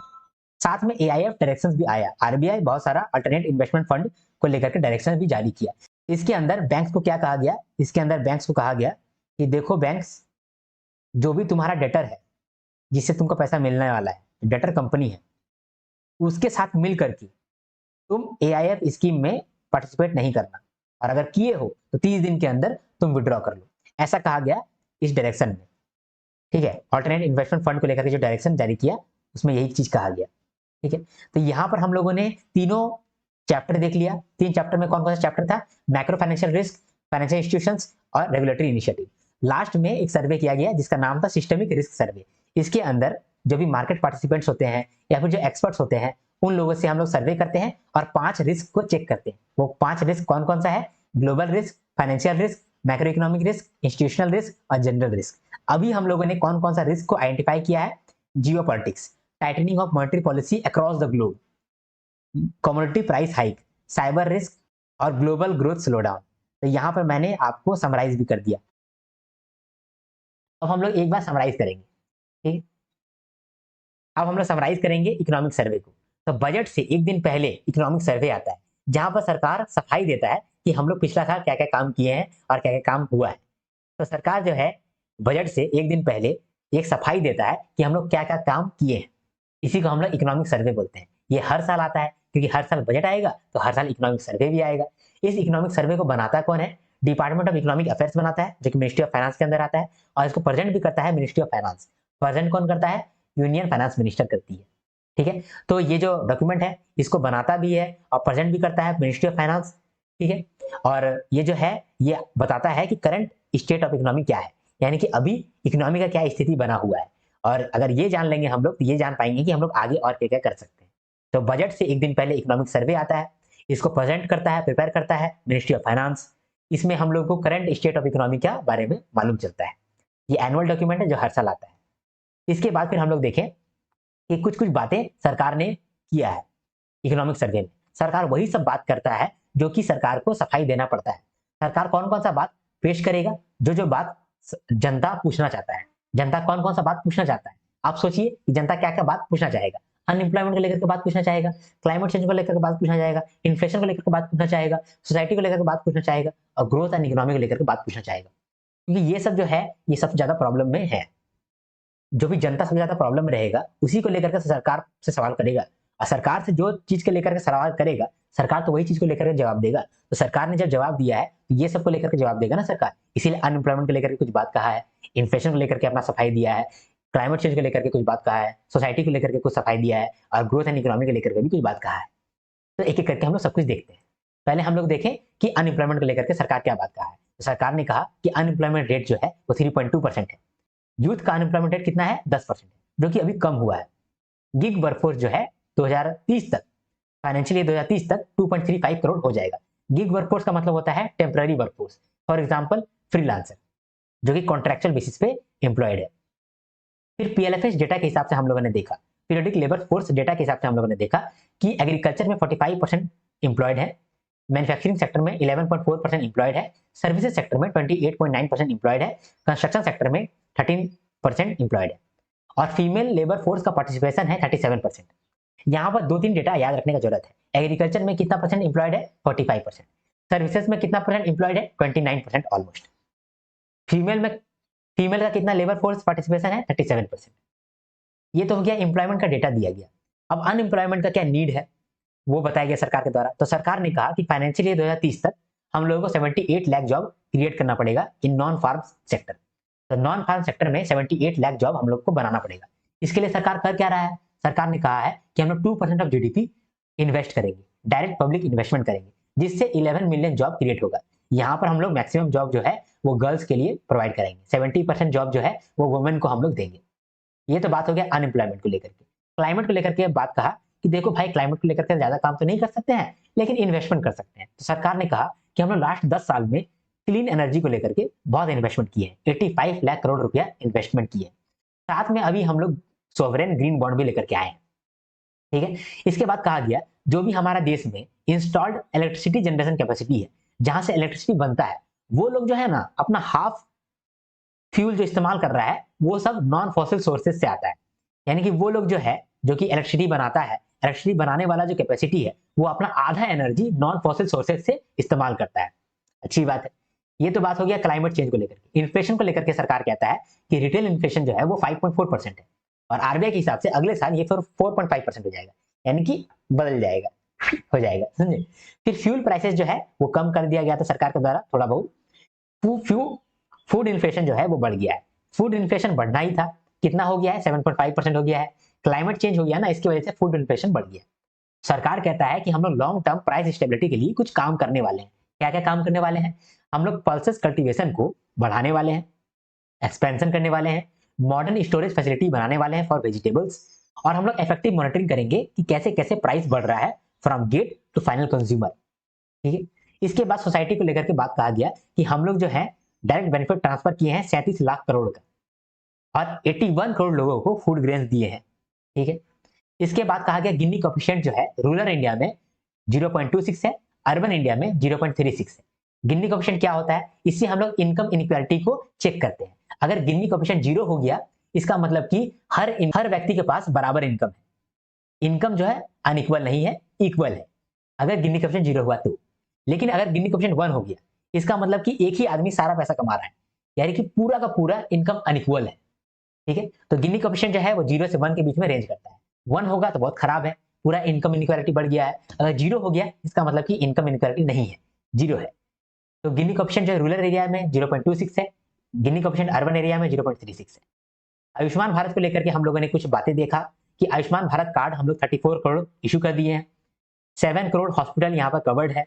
PM Jan Arogya Yojana health insurance के अंदर 22 मेंटल डिसऑर्डर्स कवर्ड किया गया है, और हम लोग पिछला 9 सालों में पीएम आवास योजना के तहत ग्रामीण क्षेत्रों में 2.6 करोड़ घर बनाए हैं। इसके बाद पोषण भी और पढ़ाई भी, ये जो कैंपेन है ये लॉन्च किया गया था, और इसमें हम लोग क्या कर रहे हैं, अर्ली चाइल्डहुड एजुकेशन दे रहे हैं आंगनबाड़ी सेंटर में। SC ST OBC का जो हायर एजुकेशन का एनरोलमेंट है वो भी बढ़ गया है। वुमेन के लिए, वुमेन का एम्प्लॉयमेंट के लिए हम लोग बहुत काम कर रहे हैं। 3.1 लाख करोड़ रुपया इन्वेस्ट किए हैं for the employment of women. इसके बाद हम लोग ग्रोथ एंड इकोनॉमी को लेकर के देखें कि इंडिया ग्लोबल लेवल पे क्या काम किया है और इंडिया लेवल पे, डोमेस्टिक लेवल पे क्या काम किया है। तो ग्लोबल लेवल पे इंडिया ने अपना लॉजिस्टिक परफॉर्मेंस बहुत अच्छा किया है। तो वर्ल्ड बैंक का लॉजिस्टिक परफॉर्मेंस इंडेक्स के हिसाब से इंडिया जो 38 नंबर पे है, 38 रैंक में है आउट ऑफ 139 कंट्रीज। इंडिया का एक्सपोर्ट जो है वो 0.15% इंक्रीज हुआ है और इंपोर्ट जो है 4.9% डिक्रीज हुआ है। इंपोर्ट कम हो गया है, लेकिन इंपोर्ट जितना कम हुआ है उतना ही सर्विस एक्सपोर्ट बढ़ गया है। इंपोर्ट 4.9% डिक्रीज हुआ है, तो सर्विस एक्सपोर्ट जो है वो 4.9% बढ़ा है। इंडिया जो है वो टॉप है in terms of remittance receiving. तो इंडिया जो है वो टॉप रेसिपिएंट है इन टर्म्स ऑफ रेमिटेंसेस। कितना रेमिटेंसेस इंडिया को मिला है? 120 बिलियन डॉलर। वर्ल्ड बैंक के हिसाब से ये 135 बिलियन डॉलर रेमिटेंसेस इंडिया को मिला है, लेकिन ये रिपोर्ट में कहा गया है 120 बिलियन डॉलर। ठीक है। इसके बाद फॉरेन एक्सचेंज को लेकर के कहा गया कि ग्लोबल डेट का 97.4% जो है वो फॉरेन एक्सचेंज हमारे इंडिया में ऑलरेडी अवेलेबल है। इसको आप अलग तरीके से भी समझ सकते हैं। ठीक है, अलग तरीके से कैसे समझेंगे? अगर आपसे सवाल में पूछा जाए कि foreign exchange to total debt ये बताओ, तो यहां पर भी आप बता सकते हैं 97.4%। ठीक। इसके बाद क्या क्या रिस्क है ग्लोबल लेवल पे? तो ग्लोबल लेवल में हो सकता है कि जिसके साथ हम लोग ट्रेड करते हैं उसका डिमांड कम हो जाए। उसका डिमांड कम हो जाएगा तो ट्रेडिंग में हम लोग को इम्पैक्ट पड़ जाएगा। दूसरा, ट्रेड कॉस्ट बढ़ गया तो वो भी एक रीजन है, रिस्क है। तीसरा कि कमोडिटी प्राइसेस में बहुत सारा फ्लक्चुएशन हो रहा है, वोलेटिलिटी हो रहा है, जिसकी वजह से रॉ मटेरियल का जो प्राइस है वो भी ऊपर और नीचे हो रहा है, तो वो भी एक रिस्क है। साथ में जिसके साथ भी हम लोग ट्रेडिंग करते हैं वो अगर अपना ट्रेडिंग पॉलिसी चेंज कर लेगा तो हमारे पे इंपैक्ट पड़ जाएगा, तो ये भी एक रिस्क है। तो ये सब तो हो गया ग्लोबल लेवल पे बातें। अब इंडिया लेवल पे क्या बात कहा गया? इंडिया लेवल में नेशनल इनकम हम लोग जीवीए से भी देखते हैं, जीडीपी से भी देखते हैं। तो जीडीपी का ग्रोथ हुआ है 8.2% और जीवीए का ग्रोथ हुआ है 7.2%। टैक्स की बात करें तो जो टैक्स रिवेन्यू है सरकार का, उसमें से 55% टैक्स रिवेन्यू जो है वो डायरेक्ट टैक्स से आया है सरकार के पास, और इनडायरेक्ट टैक्स से 45% उसको मिला है सरकार को। सरकार का डायरेक्ट टैक्स जो है वो 16% ऑलमोस्ट ग्रोथ देखने को मिला है, और इनडायरेक्ट टैक्स जो है वो 10% का ग्रोथ मिला है। सोचिए, जितना बेरोजगारी का दर है 10%, उतना ही इनडायरेक्ट टैक्स सरकार बढ़ा लिया है, 10% ग्रोथ कर लिया है। करंट अकाउंट डेफिसिट जो है वो 0.7% है ऑफ जीडीपी, जो कि बहुत अच्छा है, इंप्रूव किया है पिछले साल से। पिछले साल 2% था। ठीक है। कैपिटल एक्सपेंडिचर की बात करें तो 9 लाख करोड़ रुपया खर्चा किया गया है कैपिटल एक्सपेंडिचर में। जीबीए कंट्रीब्यूशन यानी कि नेशनल इनकम में कौन सा सेक्टर सबसे ज्यादा कंट्रीब्यूट किया है? एग्रीकल्चर सेक्टर 18%, सर्विसेज सेक्टर 55% और इंडस्ट्री सेक्टर 28%। तो सोचिए, एग्रीकल्चर सेक्टर में कितना लोग इंप्लॉयड था? 45%, और वो लोग मिलकर के कितना इनकम कमा के दिया है सरकार को? 18%। और सर्विसेज सेक्टर में 29% लोग था इंप्लॉयड, और वहां पर वो लोग इनकम कमा के दिया है 55%। ठीक है। साथ में अब हम लोग देखते हैं कि एग्रीकल्चर सेक्टर, इंडस्ट्री सेक्टर और सर्विसेज सेक्टर को लेकर के क्या बात कहा है सरकार। तो एग्रीकल्चर सेक्टर को लेकर के कहा गया है कि 1.4% ग्रोथ हुआ है एग्रीकल्चर सेक्टर में। ये जो ग्रोथ है ये कम है, पिछले सालों से बहुत कम है। इसका रीजन है क्लाइमेट चेंज। लेकिन एग्रीकल्चर सेक्टर में भी एक सब सेक्टर है जो कि बहुत अच्छा ग्रोथ कर रहा है। वो कौन सा सब सेक्टर है? लाइव स्टॉक सब सेक्टर। इंडस्ट्री को लेकर के बात कहा गया कि इंडस्ट्री का ग्रोथ भी बहुत अच्छा पड़ रहा है, 8.2% है। जितना हमारा जीडीपी ग्रोथ है उतना ही हमारा इंडस्ट्री का भी ग्रोथ है, 8.2%। इंडस्ट्री के अंदर मैन्युफैक्चरिंग सेक्टर बहुत अच्छा ग्रोथ किया है, 9.9% ग्रोथ किया है। जो हमारा फार्मास्यूटिकल सेक्टर है वो भी बहुत ग्रोथ किया है। इतना ग्रोथ किया है कि वो थर्ड लार्जेस्ट बन गया है इन द वर्ल्ड। हमारा इंडिया का जो फार्मास्यूटिकल सेक्टर है वो थर्ड लार्जेस्ट है in the world in terms of volume. ठीक है। कितना बिलियन इसका वैल्यूएशन है? 50 billion US dollar. Electronic sector जो है वो 3.7% है ऑफ ग्लोबल मार्केट। ठीक है। पीएलआई स्कीम जो है ये सब बहुत मदद किया है इंडस्ट्री को ग्रो करने में, ऐसा सरकार का कहना है। इसके बाद हम लोग सर्विसेज सेक्टर पर देखें। सर्विसेज सेक्टर जो है वो बहुत अच्छा ग्रोथ किया है। कितना ग्रोथ किया है? सर्विस एक्सपोर्ट, सर्विस एक्सपोर्ट हम लोग का 4.9% ग्रोथ किया है। साथ में हम लोग कितना सर्विस एक्सपोर्ट किए हैं? 340 बिलियन डॉलर हम लोग किए हैं एक्सपोर्ट सर्विसेज में। इंडिया का जो टोटल एक्सपोर्ट है उसका 44% जो है वो सर्विस एक्सपोर्ट है। सर्विस एक्सपोर्ट में हम लोगों का कौन कौन सा सब सेक्टर अच्छा ग्रोथ किया है? एविएशन सब सेक्टर और रेलवे सब सेक्टर बहुत अच्छा ग्रोथ किया है। एविएशन में हम लोग 21 न्यू एयरपोर्ट टर्मिनल भी बनाए हैं। तो इसका मतलब कि एविएशन सेक्टर और रेलवे सेक्टर बहुत अच्छा ग्रोथ किया है।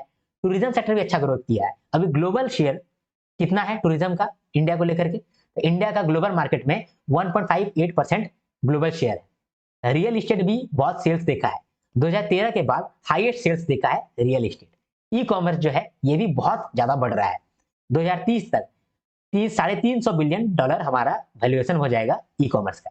स्टार्टअप जो है इस साल 31,000 हो गया है। टेलीकॉम सेक्टर में भी हम लोग बहुत ग्रोथ कर रहे हैं। अभी हम लोग रूरल इंडिया में भी इंटरनेट कनेक्टिविटी पहुंचा रहे हैं। बीएसएनएल का एक प्रोजेक्ट है जिसका नाम है भारत नेट, ये बहुत काम कर रहा है टेलीकॉम को लेकर। इसके लिए प्रोजेक्ट को लेकर के सरकार जो है 1.4 लाख करोड़ रुपया अप्रूव भी किया हुआ है। तो सर्विसेज सेक्टर को लेकर के भी हम लोग समराइज कर लिए बातें।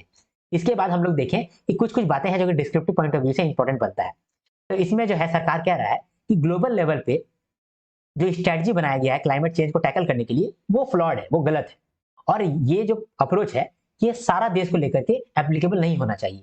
जो डेवलपिंग कंट्रीज है उनको ये आजादी देना चाहिए कि वो लोग अपना पाथ खुद चूज करें। तो इंडिया कहता है कि ग्लोबल लेवल पे कहता है कि हम लोग रिन्यूएबल एनर्जी को यूज करना चाहिए, लेकिन ओवर कंजम्पशन कम नहीं करना चाहिए। लेकिन इंडिया लेवल पर हम लोग सोचते हैं कि ओवर कंजम्पशन को कम करो, कंजम्पशन कम करो, इससे क्लाइमेट को बहुत फायदा मिलेगा। लेकिन रिन्यूएबल एनर्जी सिर्फ इस्तेमाल करेंगे, इससे तो मुश्किल होगा, क्योंकि जो डेवलपिंग कंट्रीज है वो खाली रिन्यूएबल एनर्जी इस्तेमाल नहीं कर सकता है, महंगा होता है ना। तो डेवलपमेंट भी करना है तो रिन्यूएबल एनर्जी और नॉन रिन्यूएबल एनर्जी दोनों इस्तेमाल करना पड़ेगा। तो सरकार क्या कहता है कि इंडिया को क्या करना चाहिए, इंडिया जो है वो ओवर कंजम्पशन कम करेगा और हम लोग करेंगे रिन्यूएबल एनर्जी को भी यूज और नॉन रिन्यूएबल एनर्जी को भी यूज। तो हम लोग जो है ओवर कंजम्पशन को कैसे कम करेंगे, हम लोग traditional multi generational household बनाएंगे।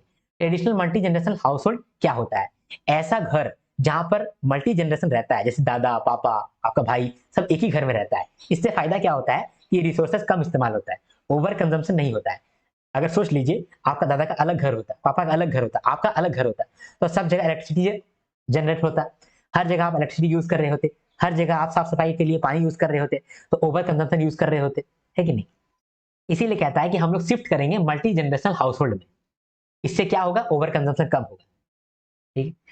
अदर चैलेंजेस क्या है, ग्लोबल हेडविंड्स है और एफडीआई कम हो रहा है, एफडीआई का ग्रोथ कम हो रहा है। इसका मेन रीजन है कि सारे देशों में हाई इंटरेस्ट रेट बना हुआ है।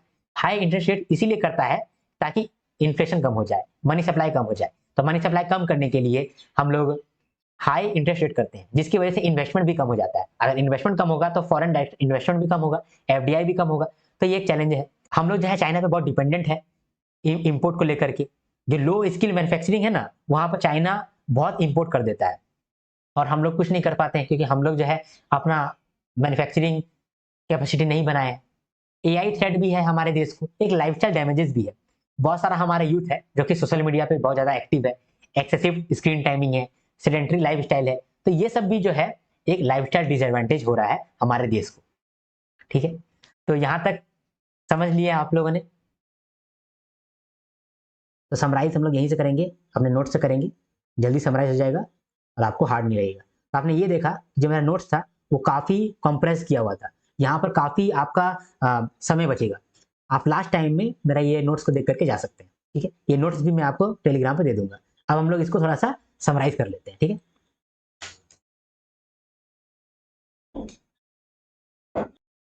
तो चलिए गाइस अब समराइज करते हैं हम लोग बजट को। इस बार का बजट में हम लोगों ने देखा कि हम लोग विकसित भारत को लेकर के आगे बढ़ना चाहते हैं। तो इस बार का जो बजट है ये एक रोड मैप है टू विकसित भारत। विकसित भारत हम लोग कब तक बनेंगे, 2047 तक। हमारा फोकस है मैगी।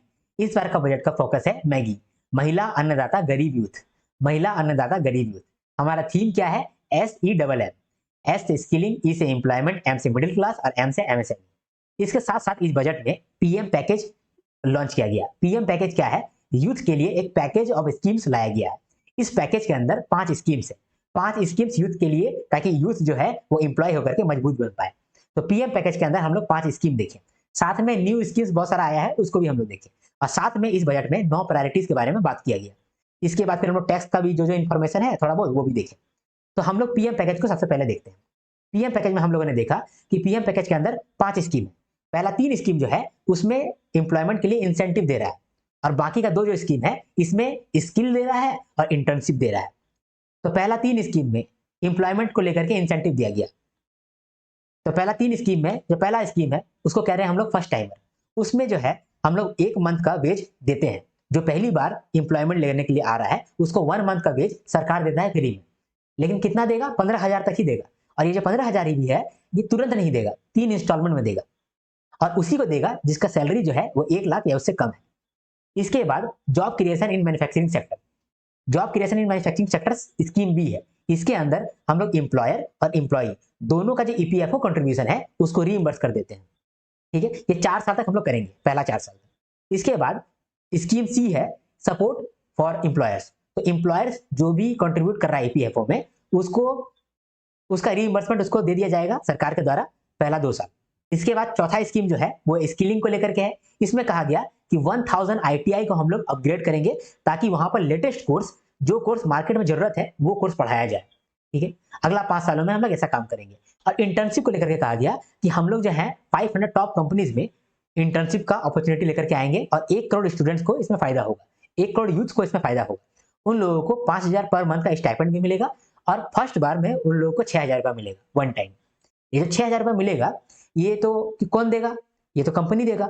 तो कंपनी सोचेगा कि हम 6000 क्यों दें, तो सरकार बोलेगा कि तुम 6000 दे दो, इसको जो है 6000 हम सीएसआर में मान लेंगे। जो कंपनी होता है सीएसआर में कितना खर्चा करता है बताइए, ये आप हमको कमेंट सेक्शन में बताइए। इसके बाद हम लोग बहुत सारा न्यू स्कीम देखें। अभी हम लोग क्या क्या देख लिए, हम लोग पीएम पैकेज के अंदर 5 स्कीम देखे। पहला 3 स्कीम क्या था, एम्प्लॉयमेंट को लेकर के इंसेंटिव था। ठीक है, उसके बाद 2 स्कीम था स्किलिंग को लेकर के और इंफ्रास्ट्रक्चर को लेकर के। इससे मुट्ठी बन जाएगा, पीएम का पैकेज बन जाएगा। किसके लिए, यूथ के लिए। नया नया स्कीम भी लॉन्च किया गया है, 7 स्कीम आज हम लोग देखेंगे। पहला है credit guarantee to MSME in manufacturing sector.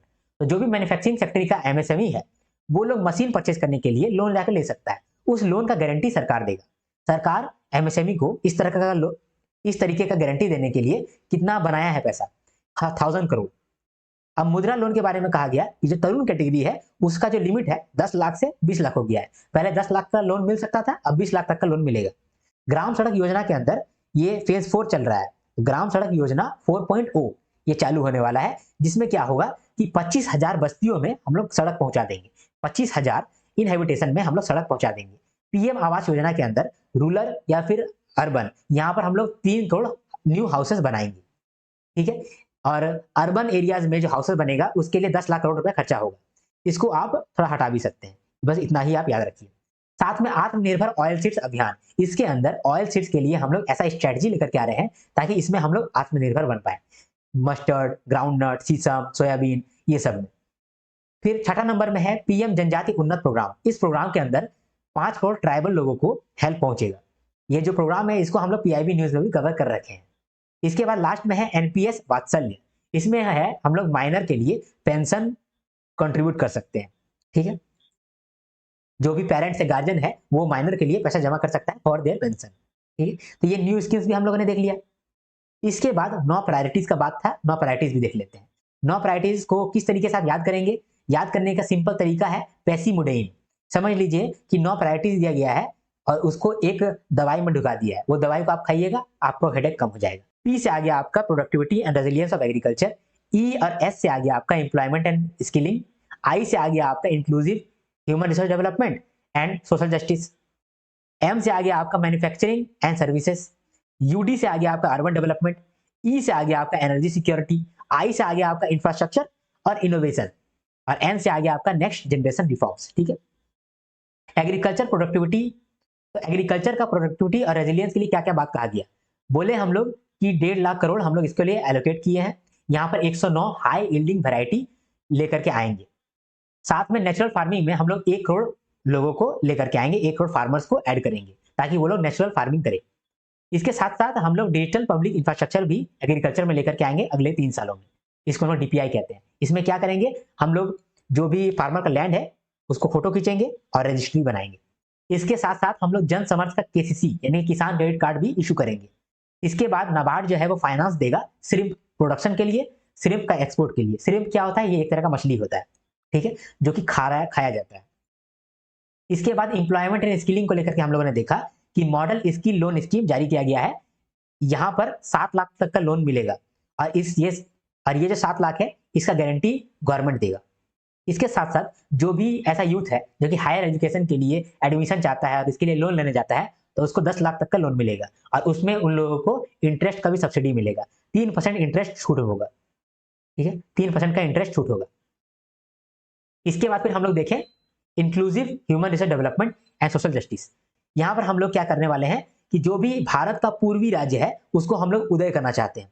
तो उदय किसको करेंगे, जो कि बोझा है, जो बोझा है उसी को तो उठाना पड़ेगा। तो वेस्ट बंगाल वो बोझा है, तो किसको किसको हम लोग कौन कौन से स्टेट को यहाँ पर उदय करना चाहते हैं।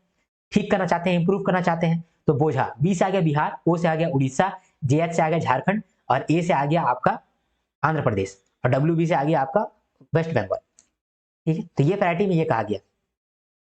साथ में अर्बन डेवलपमेंट में कहा गया कि जो स्टेट गवर्नमेंट है, सेंट्रल गवर्नमेंट है और मल्टीलैटरल डेवलपमेंट बैंक है, ये तीनों मिलकर के वाटर सप्लाई को देखता है, सीवेज ट्रीटमेंट को देखने वाला है और साथ में जो सॉलिड वेस्ट मैनेजमेंट है उसको भी देखेगा, उसको भी हैंडल करेगा।